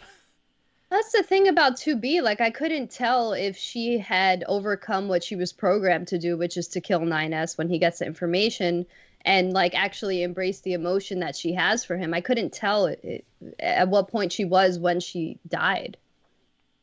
I would assume she. That's why I find her character so interesting. Yeah. I do want to. I should Oh, have. he brought out a book. I brought out a book. Uh-oh. I have the World Guide Volume 2, Holy shit. which has some juicy deets, and But it has Hamlet. A2 on the front. yeah, I also have World Guide Volume 1 as well. I just want to find I just heard book and I thought you were talking like you bringing out Hamlet. Yes, I'm But no, it's it's a fucking nerd book about Nier. I suppose any philosophy book is a nerd book yeah, about really, Nier. Jason. What are you trying to fucking say? I wanted to. No. It's just you're just like I got a book here. I'm like, well, her name's 2B. I thought you were going to touch on the philosophical roots of her name, but I wanted to bring up. well, enough. I guess more literary roots, but I want to. So in this book, I highly recommend both of these. Besides the fact that they're very nice, like thick hardcover coffee table books. Volume 2 especially has like a ton of lore details and information if you're really into this world. And that goes for Nier Replicant, not even just Nier Automata. But towards the end of the book, there is a 50 questions with Yoko Taro section. And I just want to read off one of the questions and his answer to it. And it was question 33. What sort of feelings does 9S have for 2B? Conversely, what sort of feelings does 2B have for 9S? To which he answers, no comment. Wow. He's leaving it up for interpretation. So I talking about the characters, which ones are our favorite, and talking about 2B and her meaning behind, everything really as it regards to 9S. I wanted to put that out there. At the end when you have to choose which one you fight, though, A2 doesn't want to fight 9S. He's the one that kind of imposes it. Yeah. Mm-hmm. So maybe it wasn't to kill. Yeah, what I was going to suggest was it's entirely possible that 9S, like Mark, you mentioned before, that when Adam is in 9S's mind and he says, thinking about how much you want to blank her, yeah, or blank her, yeah, that it's not necessarily what we all probably first thought it was. It might be kill. Maybe his desire is actually revenge for all the times she's killed him. So yeah, that's maybe why he knew he's by so then. bloodthirsty at the end. Yeah, that's why he's so bloodthirsty at the end and demands, that A2 fight him, is because he was robbed of his own opportunity to kill 2B. It really, it provokes and begs the question. It's a very thought-provoking, a very philosophical game we've got on our hands here. So many levels. I mean, there's other games that do this in some way, but I think this game was hands down the most effective because of the mindfuck at the end with the credits and the save situation. Yeah. Layers, as Jason likes to put it. But I like that theory. And again, as I was kind of hinting at before, and it's I feel like I say this every fucking episode now, like the past 5 episodes, but it does this in a way that only video games can. And it does this. It takes advantage of the medium in a way that I feel like no other video game has ever done, which is why I think it's the best game of this previous generation. Yeah, I was actually, one of my closing questions was gonna be, do you think that this kind of story could have been effective in any other medium, like a book or movie? I feel like it can't. I can't imagine. No. Not a book or a movie can't convey this story. Especially not with how this is something I guess we can move right into. Especially not with how Yoko Taro. This is a very Yoko Taro thing, but he likes to switch genres. He said before that if he makes the same thing twice, he views it as a form of failure. Anytime he makes a game, he would want to make something different. And even that's even really true within. It's kind of like Oh, sorry. Continue. No, go ahead. All I was gonna say was it's kind of like how Sakaguchi used to say about Final Fantasy. He didn't believe in sequels because he believed that everything should be put into a singular game. You should not hold back anything and just think about throwing it in a sequel. And that's Mm. kind of how that series became what it was. Mm-hmm. Um. Yeah, it's true in like his games, especially with Yoko Taro. Going back to like bring it back to Nier. I mean, even within the first level, as much as Jason and I have already said, when we played the demo, we didn't really like it, and I feel like it just wasn't as broad enough of a spectrum to show what Nier Automata was bringing to the table. But even in that opening mission, you go from standard hack and slash combat, in a small arena, and start exploring this factory. You reach a point where it transitions to a 2D side scroller. Yeah. And even sections where it becomes a top down like almost dungeon crawler. Several sections, where you have like it's almost like a visual novel. Several sections where like it's a shmup. Just shoot 'em up. With the hacking. And even it's not even just in the hacking, but there's enemy encounters, boss encounters where they're shooting the pellets at you and you have to dodge them and get hits in when you can. He really likes to play with whatever genre he's working in. He doesn't want to just make a standard whatever. He wants it to be something that's blending elements from other things. And it's not like some of those sections were siloed, like you just had the hacking or you just had the hack and slash or you just had the flight sequences. But he also had moments where he meshed them together, especially when you're switching in between A2 and 9S, and it worked. Like to have that shoot 'em up, hack and slash, like mesh happening at the same time, I thought like on paper would sound like a bit of a mess. But it worked really well. And I've never played a game like this before. Like, not just in terms of the existential crisis that I went through, but in terms of gameplay. Like, I've never seen a game do that so effectively. Gonna have to see a therapist. Be like, so, Delaila, why are you here? I played Nier Automata, and it just fucked my mind. I don't know. It'll be like the beginning of The Sopranos. You'll just have like a fucking panic attack. The ducks will fly away, and you'll have to go see a therapist because of a video game. Something I do want to note and point out, because I'm sure not everyone listening to this probably started with Nier Automata like all of us did. There are probably going to be people that listen to this that played Nier first and are like, well, I mean, Nier, Gestalt, or Replicant did a lot of this stuff too. It's like, I know that now, especially now that I've played it.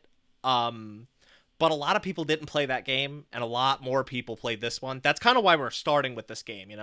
We're covering this game because it's where a lot of people started. It's where a lot of people became fans. And now with the impending release of Nier Replicant version 1.22 continuing on, I found out that number is actually the square root of 1.5, which is very, very cute. That's like Yoko Taro being Yoko Taro. Everyone's like looking at that saying like, oh, that's some Tetsuya Nomura Kingdom Hearts shit. It's like, no, that's Yoko Taro. I'm sorry. Yoko Taro is so much more intelligent. Like, how dare you? Nomura, I'm sorry. Yeah, do not. But anyway, not to shit on Nomura. Or at least I'm not. Jason might be, but I'm not. But yeah, like, I know that Nier... That's probably one of the best parts about this game. There wasn't, like, an embodiment of fate that we had to fucking kill. Like, I mean, I think this game, personally, as a long time, a lifelong Kingdom Hearts fan / critic at this point, I feel like this game does a lot of Kingdom Hearts shit better than Kingdom Hearts. Well, you could interpret things, like, you could definitely interpret some things as like, even the ending won't the same thing happen again.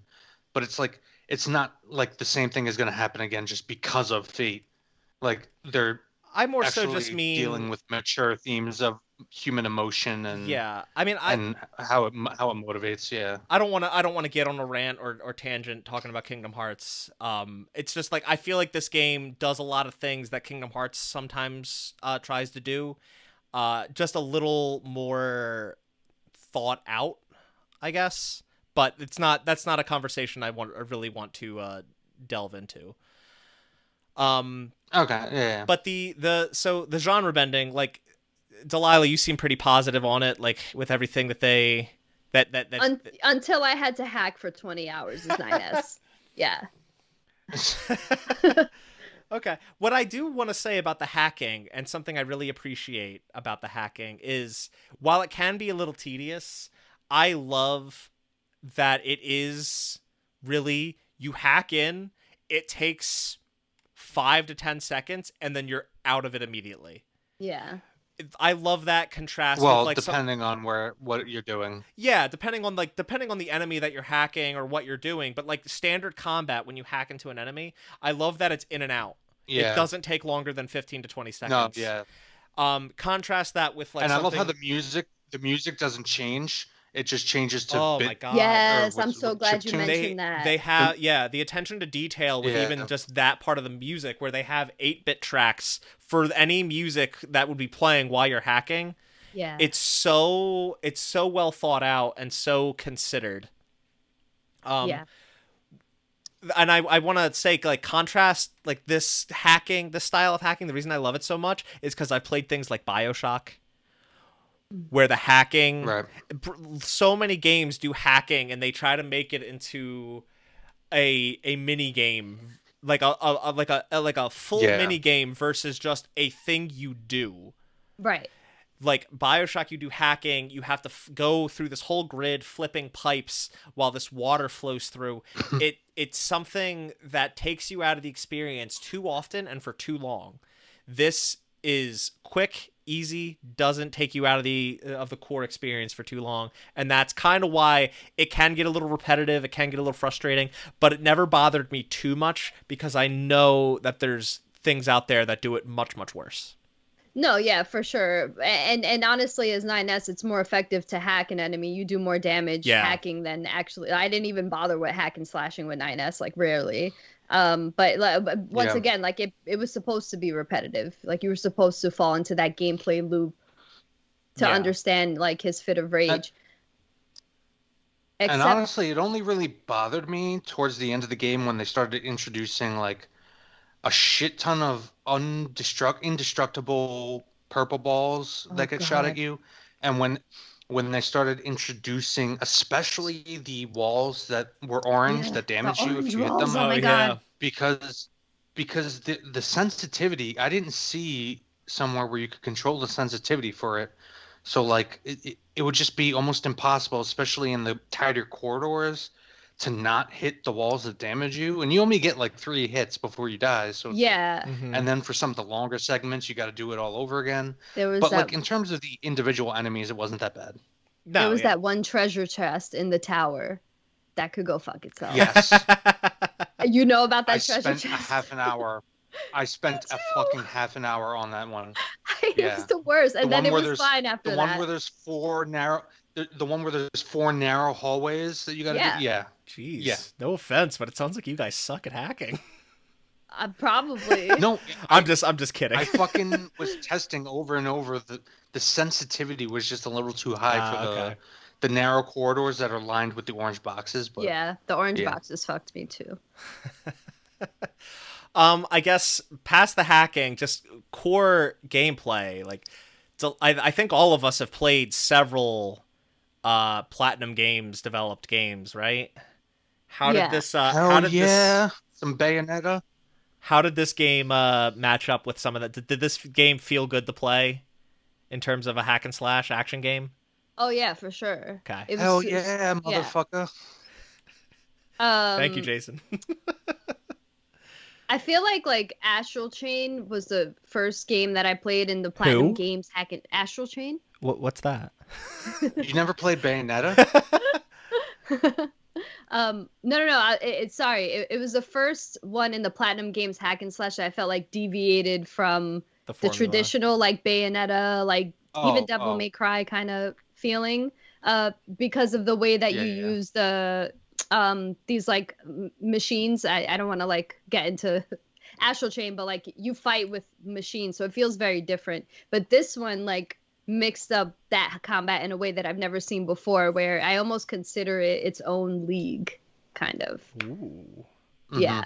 nice. I don't know.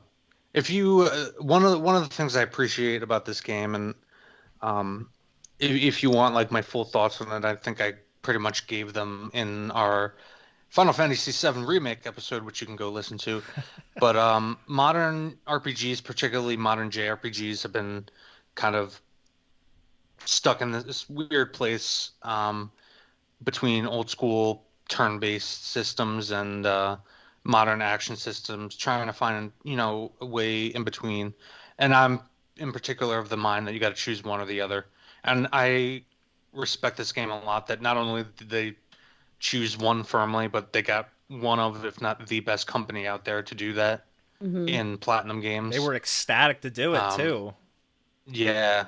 Uh, they make fucking games where you got guns in your fucking high heels. All right, they are the action. They are the action. I can't think of a famous artist. Picasso's.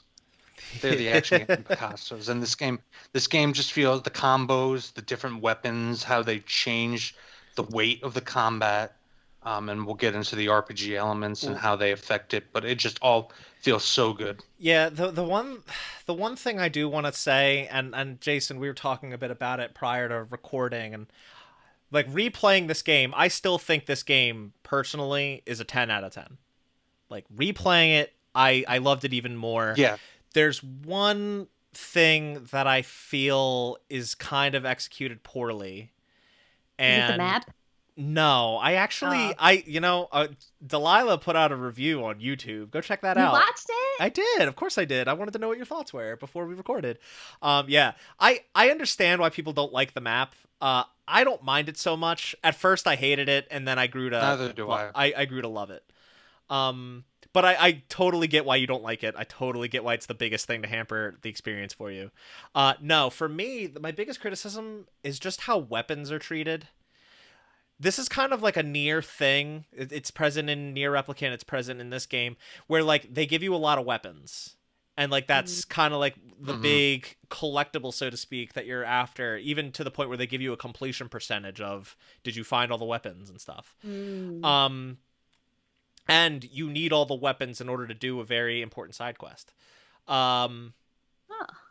but my problem with the weapons is I guess it's less in the weapons and well no it's partly the weapons and part the progression of the weapons, because you can find like 10 or 11 different small swords and roughly the same large swords, like 9 combat bracers, 9 spears, but all of them basically feel the same.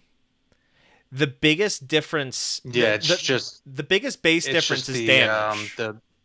I got you. And then Yeah. the later, as you level them up, they get specific skills and abilities attached to them. Like the Spear of the Usurper became one of my favorite weapons to use because once you level it up to level 4, sometimes when you attack machines, they become your allies and will fight with Wow. you. Yes. Which I think is the main thing. Yeah, I use that in specific situations, yeah. Yeah, and it's like the main thing that differentiates weapons from one another.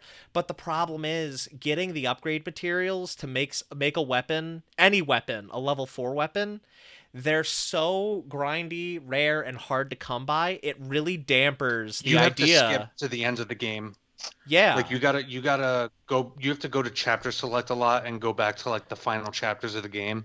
Like a lot of those late level upgrade materials are all in like the final chapters for like A2. Yeah, it really or you have to just mindlessly grind trying to find locations where you can find them in the world, try to defeat certain machines and find those certain machines, especially There's also side quests for some that there are pod upgrade materials that you can only get from side quests, I think.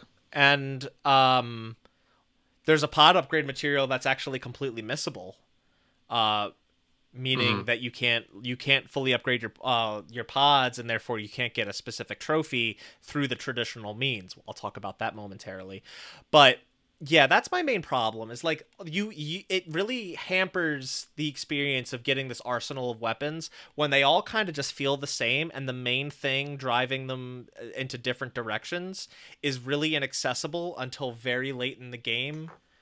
And also, not for nothing, but like if you do a lot of the side quests and you get the experience that you get from doing those side quests, you wind up becoming really over leveled and overpowered for the remainder of the game. And that really sucks because the game is so much fun, and I want to you want to experience it with some sort of challenge, but like it's almost like you're punished for doing too much content. It's like it's different in like traditional RPGs where doing side quests helps you to become stronger and defeat, you know, whatever's to come, but it's still somewhat difficult.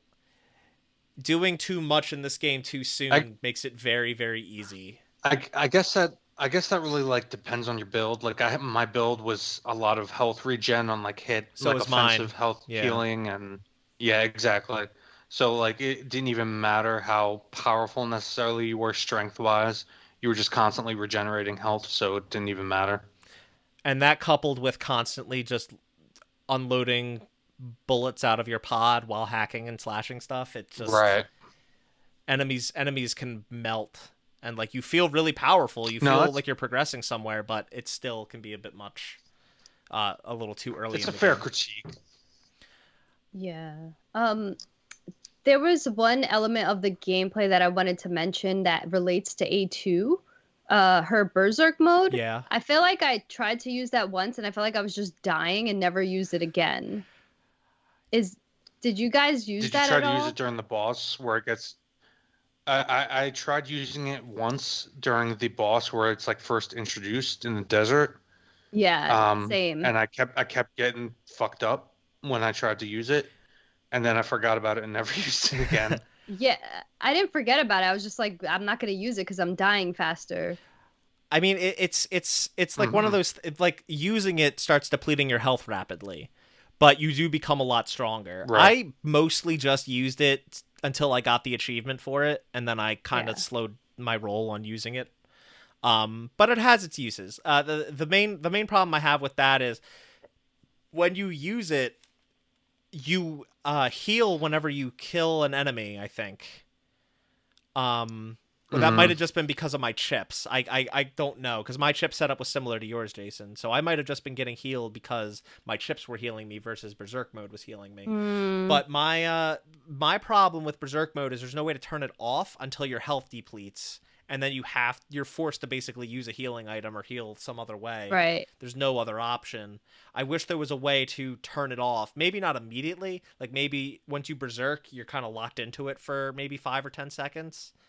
Yeah. To give you like an incentive to use it and then drop out of it, but there didn't seem to really be a way to drop out of it, and I think that's the biggest problem I have with it. I wonder if there was a reason like why they did that, because it just didn't feel very useful throughout the game. Like I wonder if they didn't want A2 to be Berserk because she was like on the up and up with her, you know. I think they just wanted they wanted. I mean, it does work in that she's very similar to 2B, right? But they didn't want her to be. I mean, she's got a different designation. She's an A unit, not a B unit or E unit, as we later find out. So they needed to give her some sort of differentiation to show how she's different. And also, like, we find out it's kind of written into the lore of the game that like she's a prototype. This was a function that was present in the Yorha units at that time, but they later removed it. Yeah. So it's like, okay, here's a feature that she has that no one else has, and the reason is because they stopped making units like that. Yeah.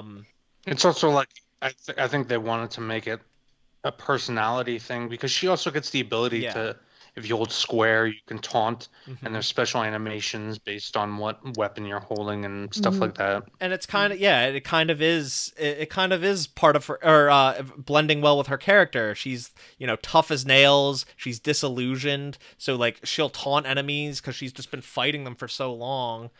And she can go berserk, like, not only because it's like a feature that was built in and as part of her unit, but also just because she's a really pissed off individual. Yeah, You know? especially at that point in Right. the game. Yeah. Yeah. Did you guys ever sacrifice your HUD chips for combat related chips? No, Yeah. because they're I think not. I did like I at never one had point to. for like a boss fight or something, but They don't. Getting rid of some of those, it was never enough free space. Like if I remove my health bar, it just frees up like 2 or 3 slots. yeah. It never felt worth it to do that so that I couldn't see my health, but I could maybe equip something if I removed like a bunch. I just never wanted to do Yeah. it. Yeah. Did The you? only time I fucked around with something like that was to pull out my OS operating chip? system chip I was to about to ask you kill myself. guys. Yeah. Did you get that ending, Delilah? Yeah, Oh, I I think I did. was watching your stream when you did that. I think I told you to Yeah, do that. I think you did I too. might have. Cool. Did you guys eat the fish? No, I didn't eat the mackerel. Yeah. Oh. I did Come walk on. away from the the fight by the machine village. I went the Okay. opposite way because I was lost because I couldn't read the map at that point. Okay. And I got the ending by accident.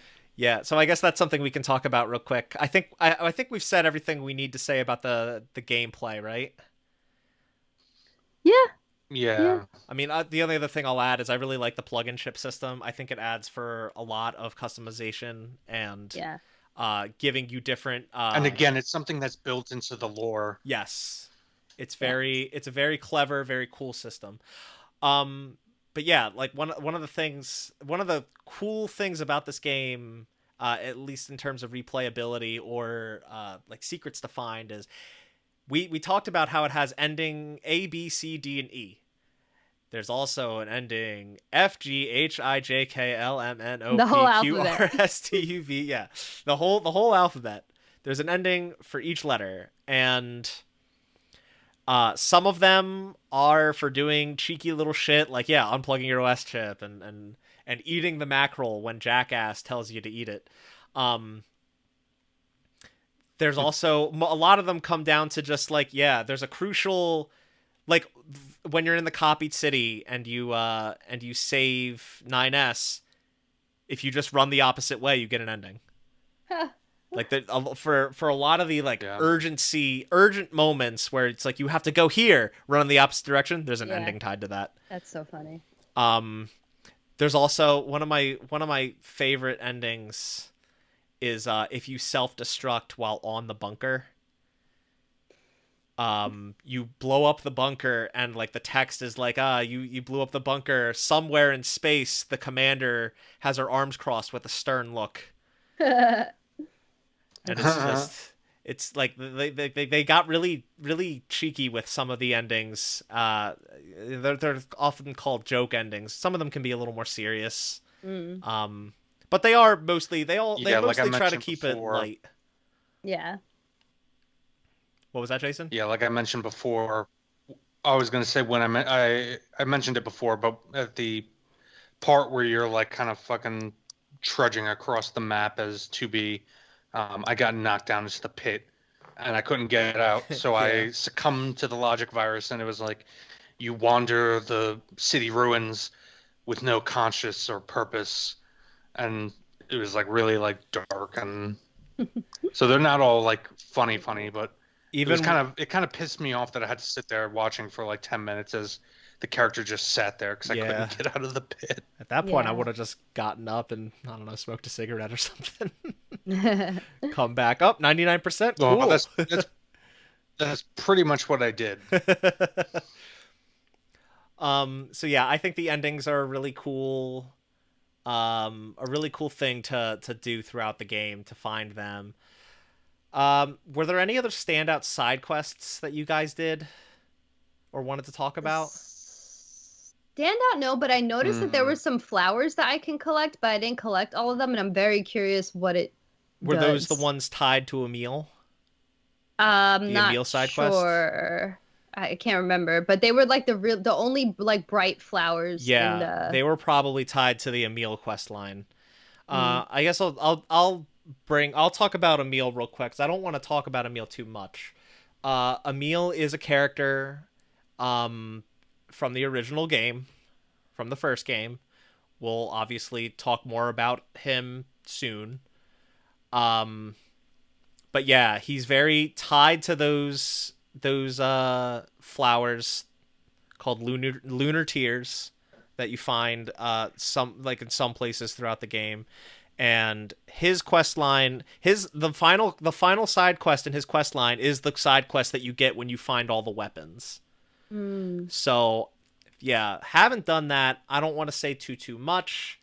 I would say go find all the weapons, do that side quest, maybe do it after you play the upcoming release of Nier Replicant. Mm. Might be a little more meaningful, might make a little more sense. Yeah. I'll leave it at that. But Emil, I haven't even gotten all the weapons yet, so yeah, Yeah. that sounds like a good idea. but Emil is a very charming, lovable character. Um, he's got a very childish voice, and it becomes an ally to you in this game. I look forward to talking more when the time Yeah. comes, for Catchy, sure. catchy music that plays when he's around. Yeah.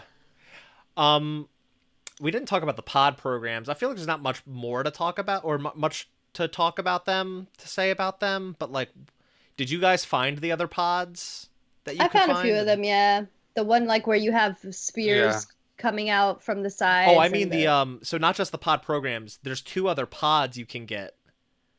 I got the missile one. Okay. I yeah. know where the other one. So I got Pod C, which is the one that shoots all the missiles. Yeah. Hmm. I did not get Pod B. I know where it is, but for some reason, I guess the first time I played through, I couldn't access it, and I missed the opportunity to. Well, And then this how time, do I you wasn't think you paying get it? attention. I don't remember. It's in the desert, isn't it? No. So I think that's where you get pod. That's where you get the missile pod. You get Yeah. the other one by fishing at Uh, the flooded city. Okay, then yeah. All right. But I have the it's missile one, so I must have gone in the desert and gotten that. okay. Yeah, like that's another thing. Like That was my first playthrough. okay. Yeah, they introduced these. You can get these two other pods. The one, like, Pod C is pretty easy because they even mark it on your map at some point in the game. Pod B, it's like, how the fuck are you supposed to know to go fishing and find it? Like, I feel like if they had put Yeah. a marker on your map in the ocean, maybe that would give you a clue, but they didn't do that. So, and also, like, they give you the ability to have like three pod programs versus just the one on the one pod. But like, Pod B gives you a laser, which is basically the same as just shooting. Mm. Except instead of bullets, it's Hmm. just a constant beam doing damage. And then like, yeah, the missiles, I guess it's kind of good for crowd control. I never felt like it did a lot of damage. So I guess there's some criticism to be had there Yeah. and how the pods and the pod The programs are missiles, treated. the missiles are pretty ineffective. Yeah. The missiles are pretty ineffective until you fully upgrade the pod. Yeah. Um, yeah. But any other side quests? I kind of like the one later on. I don't know if you can do it as A2. I did it as 9S, but basically there are a bunch of dead resistance androids around the Oh world that you go and yeah. find and collect their dog tags. And it wasn't like a standout quest in terms of the quest itself. It just had a nice ending where like you go to the resistance camp and there's a guy and you give him the dog tags, and then he has a bunch of flowers and 9S asks him like, "What are you doing with those flowers?" He's like, "Well, I think like humans had this kind of tradition where like they put people in with their stuff and put some flowers on it and made fires." And I thought that was kind of like a nice little thing. Yeah. I Yeah, the best side quests are always the ones where like 2B and 9S like have some sort of interaction with one another. Like in retrospect, they just did so. Like the one that I wanted to bring it up so I didn't forget, but now we're talking about side quests. The one where 9S finds out about executioner units, and like they Yeah. have that exchange where 2B, Yeah. like on a first playthrough you have no idea, but like on a repeat playthrough she's kind of like, she just kind of shrugs it off and says like, let's go, Yeah. because she doesn't want to talk about it because she's hiding that from, and that is just like, it's such an interesting character moment. Those are like, I guess I don't really have a standout side quest, but like the interactions from them outside of them are very meaningful. Yeah, the Yorha Betrayers was my favorite, but I thought that you mentioned a side quest with 6O, where you get to know her more. I have a theory that she had a crush on the commander, but I don't know. Ooh. I don't know what you learned on her Uh, about her. that I mean, I don't think we know. I don't think we know who she had a crush on, but I think the idea that it's commander is that's a good theory. I like it. Yeah, because how does she know her room's messy? Yeah. Well, yeah. That's. I guess in Oh, hindsight, boy. if that's the case, that's kind of creepy. or maybe they were secretly getting it on. Who knows? I think so. That's I my mean, fanfic. They also do confirm in this book, by the way, that the androids and the machines don't have genitals, and can't Oh. reproduce. So, yeah, I don't know how much getting it on they would actually be able to do, but it's an interesting thought. Yeah. I mean, they do a lot of weird shit in their minds and like the memory banks and whatnot. I'm sure I mean, hey, we didn't even it's talk kind of about like the what are they called in Mass Effect? What is Oh, I don't know. her name? Liara. Liara's race. How their race basically projects what they think the other races think is hot. Oh. So they basically like are mind fucking them quite literally in the Mass Effect lore. I don't Yeah. know. There will be somebody in the audience who knows the Mass Effect lore better than me, who understands what I'm saying. Maybe one day we'll talk about that. We didn't even talk about Maybe. the machine colony. Probably the first machine colony you come across, out in the desert, where they're all simulating sex and Yes. trying Oh, to reproduce. God. When And when they have Adam little when Adam and baby- Eve are born, Baby cribs, yeah. yeah, Yeah. Like I you mean, s- there was. Yeah, we barely touched on Adam and Eve, how like there's the whole concept of like Adam, because traditionally, like in not just Christianity but other religions and cosmologies as well, like the male progenitor represents order, and then the female chaos, and like chaos creation comes from chaos, and then or that kind of shit. And there's obviously that personality difference between the two. It's interesting. Even though they're both dudes. and they Yeah, both even though they're both dudes and too. they're both crotchless. It creeped me. It Yeah, creeped me out exactly. so bad.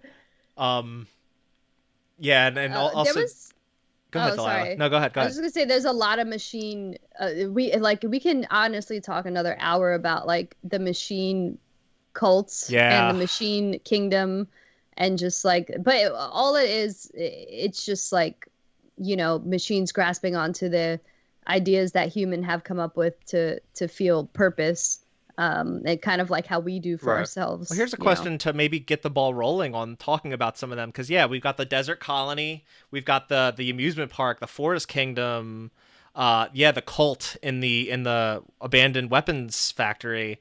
Like what's your guys' favorite location in the game? Because there's a lot of different biomes and a lot of different locations that are memorable, to say the least.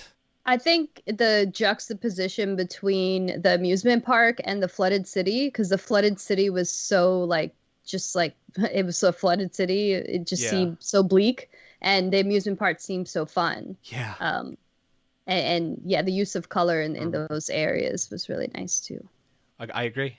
Jason, Even what the do you... music. Oh man, I was gonna talk My- about it when we get to me, but Yeah. Jason, go ahead. What's I was gonna say my favorite place is just Pascal's Village, just because of the song. Oh, okay. Like every time you enter there. Pascal's Village music is very good too. But yeah, Yeah. I also love the amusement park just because the music is, it's so like, That's a very, yeah. it's so, It's well spotted. yeah, It- yes. it goes up and down exactly where it needs to, and then for the fight, Oh my it's God. And then when you come back there, when the machines are like going crazy, Oh just yeah. like how the music changes and it feels so, it's so good. It's so good. And even the roller coaster ride where it is like a on rails like 2D shoot 'em up. Yeah. yes. It's yeah, I love the amusement park area. It's I do love the forced castle as yeah, well. I that's love how like very thematically, because it's like a castle, it switches to the, like you're talking about, Mark, like the 2D platformer, like Castlevania style. yeah. It's Yeah. it's a very cool level design for them, and an approach for them to take. And then again, this is another location in 9S's playthrough where you learn more about what was going on there. They had a king that they worshipped, and what were we led to believe when A2 shows up? She just stabs the little baby in the carriage. Are we led to believe that's the king? And we find Yeah. out that it's where they transferred the actual king's memories to as the king started to deprecate and to get destroyed. And they're sitting there wondering, like, why isn't our king growing? Because they expect him as a baby to grow up, and that's Yeah. not really what they Right. do. So it was really fascinating to learn that story. And then we didn't talk about the weapons factory cult, which is what the Xbox version of the game is named after, uh, Uh, because they're all there trying to ascend to a higher state of being. They're trying to become as gods. mm-hmm. And well, I again talking about the music, like talking about how those chants get incorporated into music that we've already heard. Yeah. Yeah, it's great. It's chilling, and it's And then just this idea that the machines are creating these like leaders or these gods to find purpose in their lives, and then the minute the god is destroyed or the leader becomes a baby that ever grows, it's like they lose their minds. yeah, and then they So all good. turn on you. Well, it's like each of those like little machine societies, because it's pointed out, and it's really obvious throughout the game, how the machines are really just emulating humans. Yeah, But I mean, going back to like the major theme of the game, or one of them, I guess you can say, purpose. Like each of those little machine societies is trying to find a different purpose. Like you have, obviously, like you just said, the machines trying to become gods, trying to supersede their natural selves. You have the amusement park where they're trying to find pleasure, and that's their purpose. You have the forest kingdom where, through service to the king, like very human things that we see throughout history, like purposes that people put devote their lives towards, I guess you could say. I don't know. That's my interpretation of it, at least. Yeah, yeah. for sure. I feel like you can take a lot of just philosophical themes and say, "Oh, this is a major theme of Nier Automata." Yeah. It's like I feel like Right. there's so many different there's so many different words you could just spit out there. It's like, oh yeah, that's kind of approached in a meaningful way. Like, Yeah. I do want to point out Yeah, right. another major theme, which is kind of unusual to think about, but this is confirmed that this is like a major theme of the game is love. Oh yeah. So you can take that as you will, Yeah. and think about that in whatever It's ways what you want. gives meaning to this meaningless world. Yeah.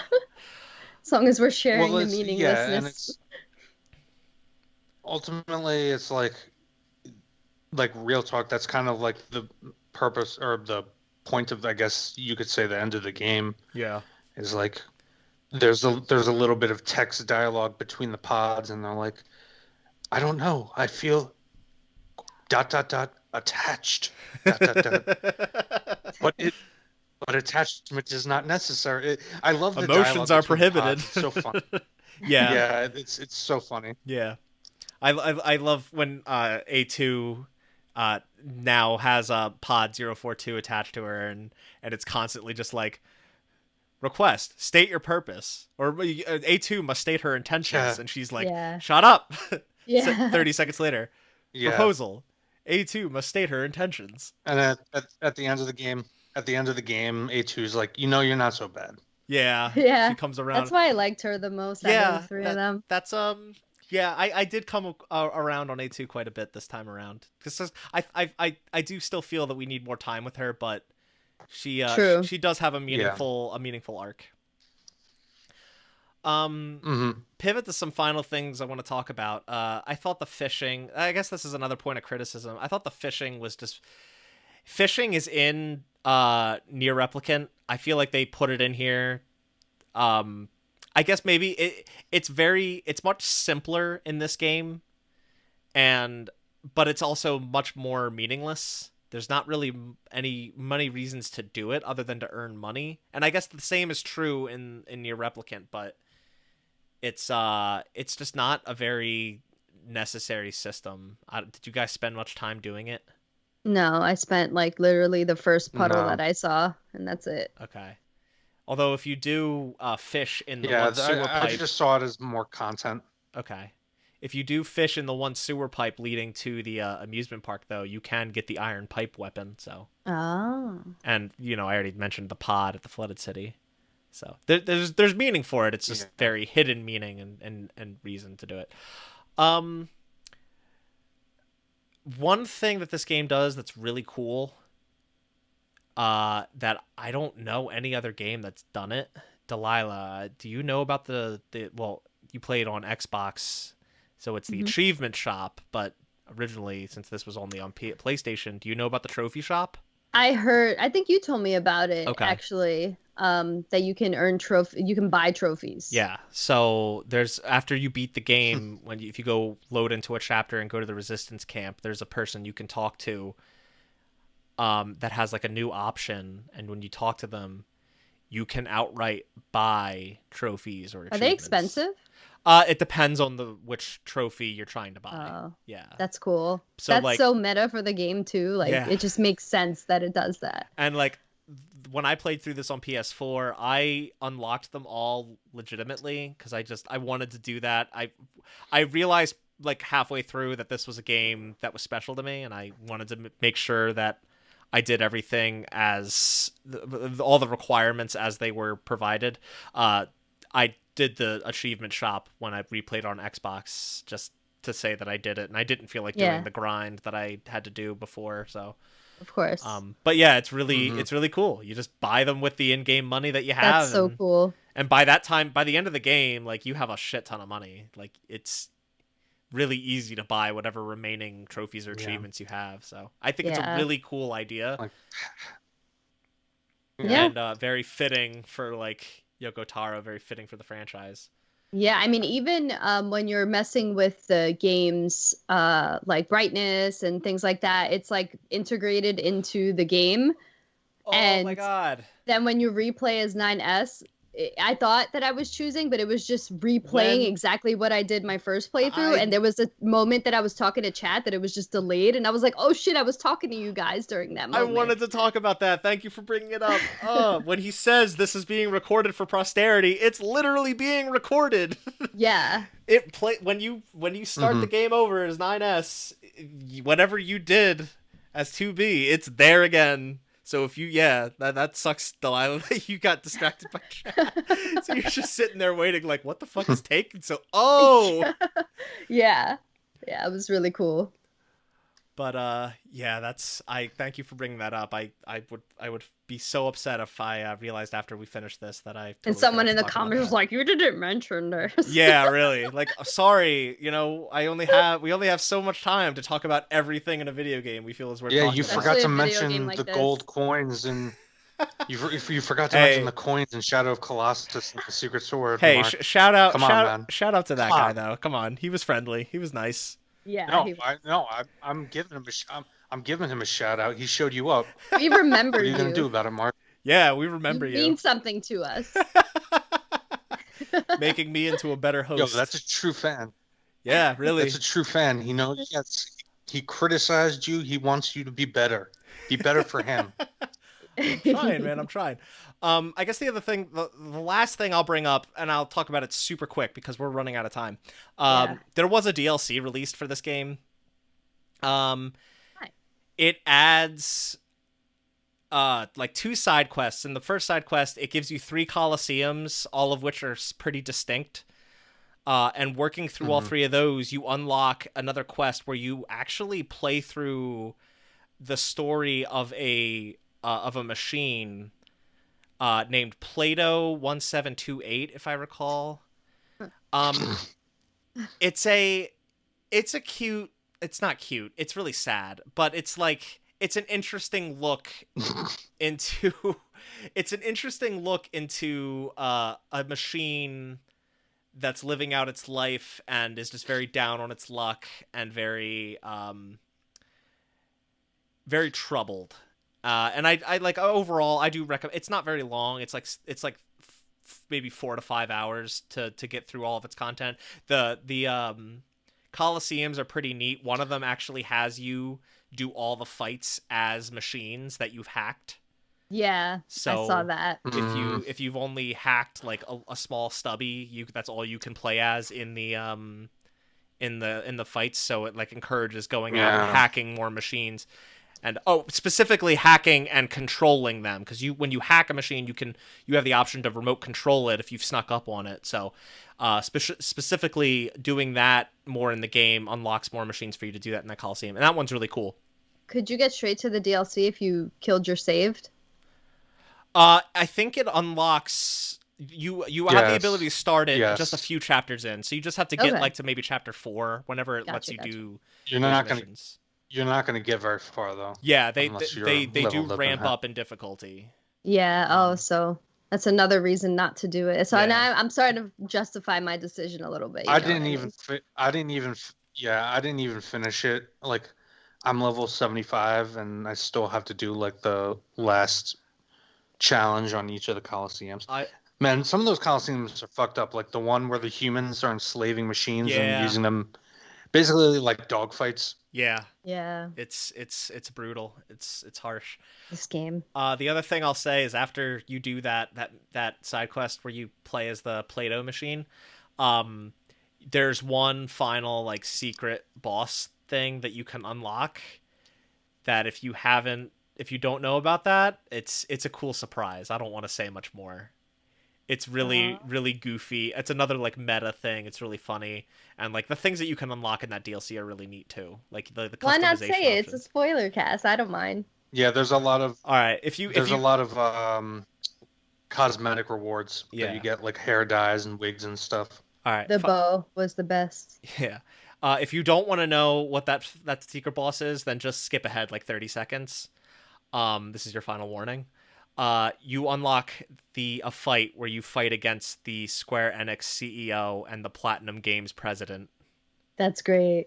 I love that. Beating them, you unlock the ability to change your bullets to their faces, and also masks that you can put on that are their faces. That's really sick. It's really goofy, but it's cool. Nice. All right, we've talked for a long time. God. Is there anything else you guys want to talk about before the final question? No. Delilah's like, I just want to be done.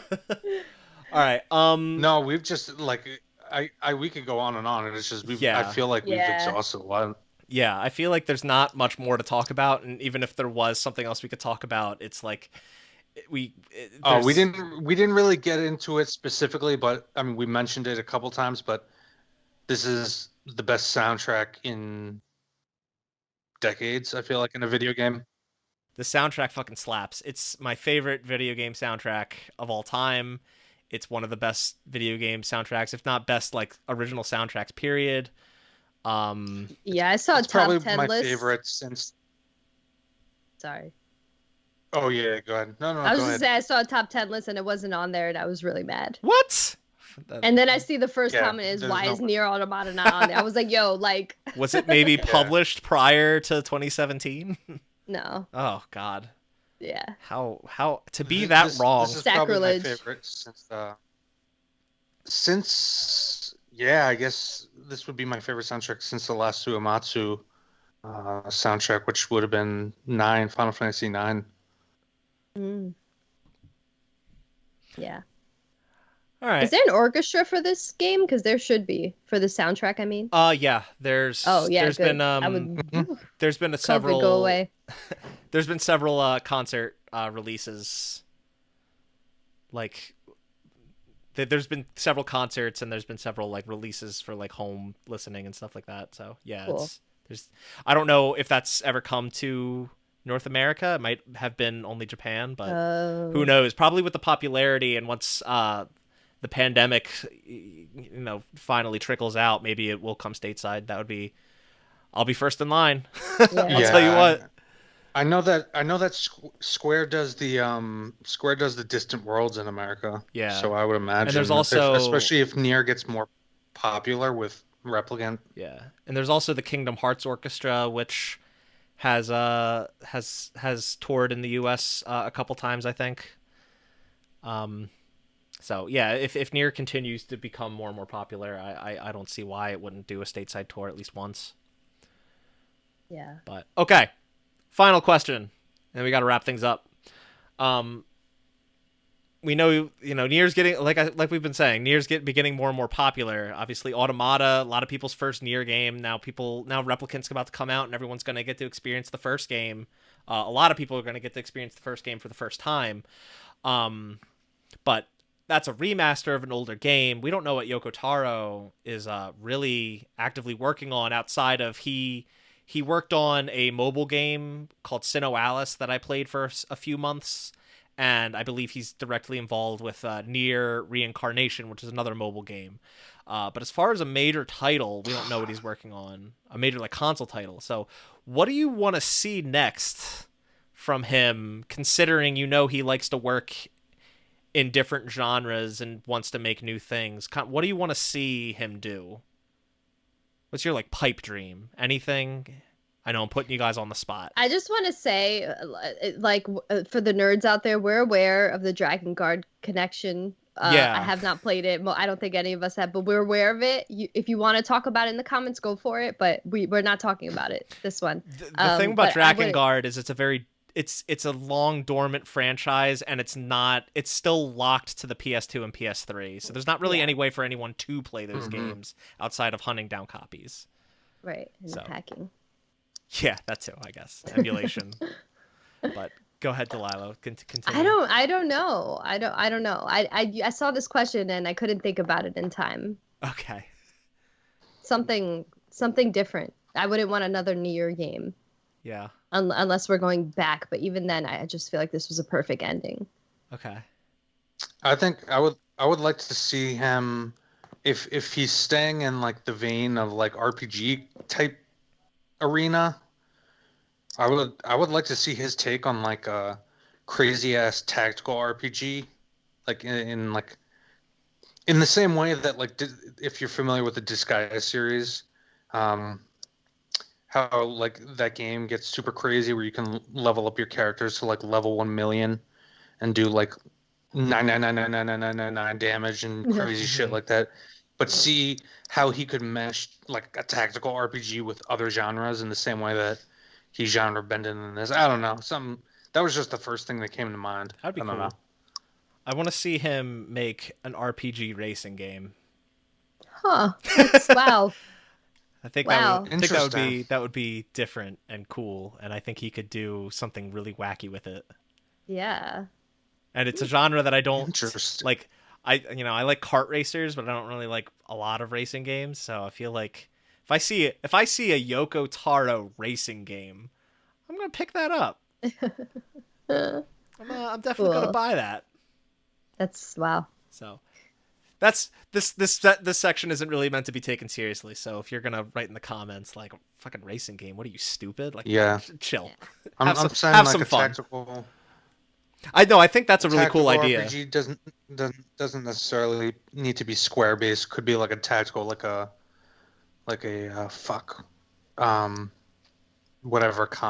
I'm thinking of, XCOM type tactical or whatever. That's what comes to mind for me. Maybe he'll call it Project Triangle Strategy.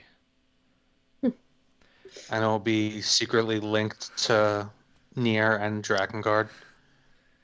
By the way, Probably. Project Triangle Strategy is like a real thing that Square Enix is producing. Isn't that It's the Octopath yeah. developer, yeah. That totally went over my head. I'm just an idiot. Sorry. All right. Anything else? Are we good to wrap up, guys? Kwasnicki rating? Oh shit! Thank you. I need to start putting that in the notes so I don't forget. My rating is a 9.8 pods. Nice. Which is officially my highest rating. Yeah, I mean, you've said like I thought about giving it a 10, but I don't believe in 10s. I decided. Yeah. All right. Just like I don't believe in zeros. Okay.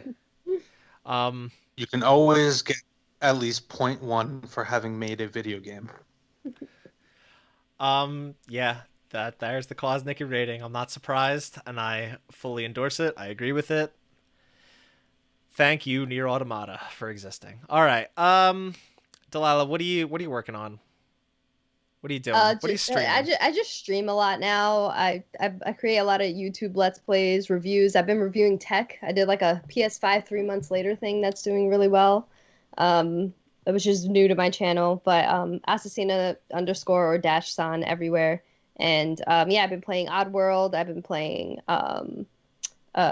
Outriders when the servers work. Yeah, you wanted to play Outriders. Yeah, I wanted to play Outriders. Assassin's Creed Valhalla, which I got rated by Ubisoft. That was really cool. Are you ever going to be done with that game? I feel like not. I feel like but you've been streaming it since you started streaming. It's like a live service thing, isn't it? It has it's like a live service things thing, that they add, but yeah, they have things they keep adding, but I'm not even doing that, and I still am like at this never-ending thing. I'm trying to platinum it, obviously, but yeah, it's too long. And then, next I'll be playing Nier Replicant. Why? Why are you gonna be playing that? Because that's the next game that we're doing for May. Shit. For our May episode. Yeah, so more Nier coming to your ass. Yeah, we wanted to do like I alluded to earlier. We wanted to do Automata. A lot of people's first game is gonna be Automata just because it's more accessible and more well received. So wanted to cover this game, and then next game we're going to cover is Replicant. Replicant's out on April 23rd, at least in North America. If you want to get it so you can play along, go ahead. We'll be trying to put the episode out at like within a few weeks after it comes out, so that episode will be ready for you. Yeah. We hope to hear from you or have you listen to Nier Replicant. Be sure to if you listen to this on YouTube, like the episode, subscribe to the channel. Don't just like it, smash the like button. Smash that like button. Say smash. That's what all the popular tubers. I hate that shit. Let me tell you what. All right, let me tell you what. I want you to unload your pod program on that like button if you enjoyed this episode. That's good.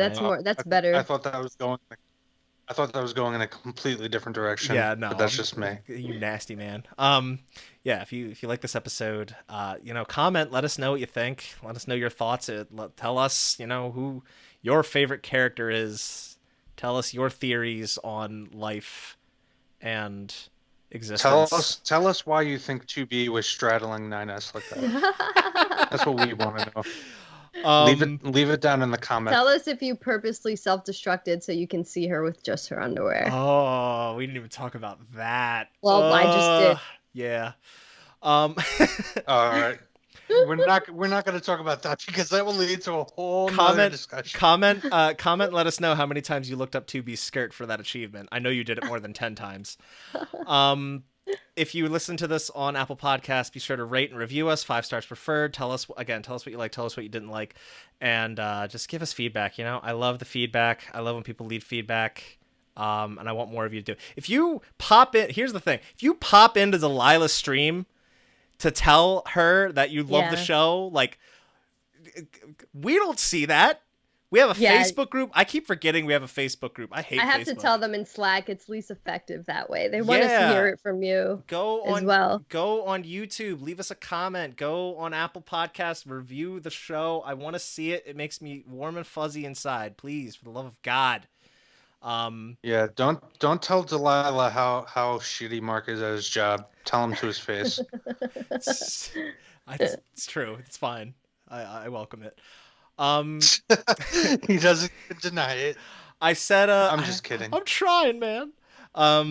I did say last time, for as far as plugs go, I did say last episode that I'd have something ready to share by this episode. Yeah, I guess I lied.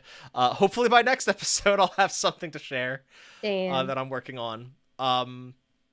But yeah. Ooh, I got chills. I got goosely bumps. I know, I'm leaving everyone in such suspense. All right. Yeah, hopefully we hope to hear and see you next time for Nier Replicant. Thanks for listening. Bye. Glory to Bye-bye now. mankind. Glory to mankind.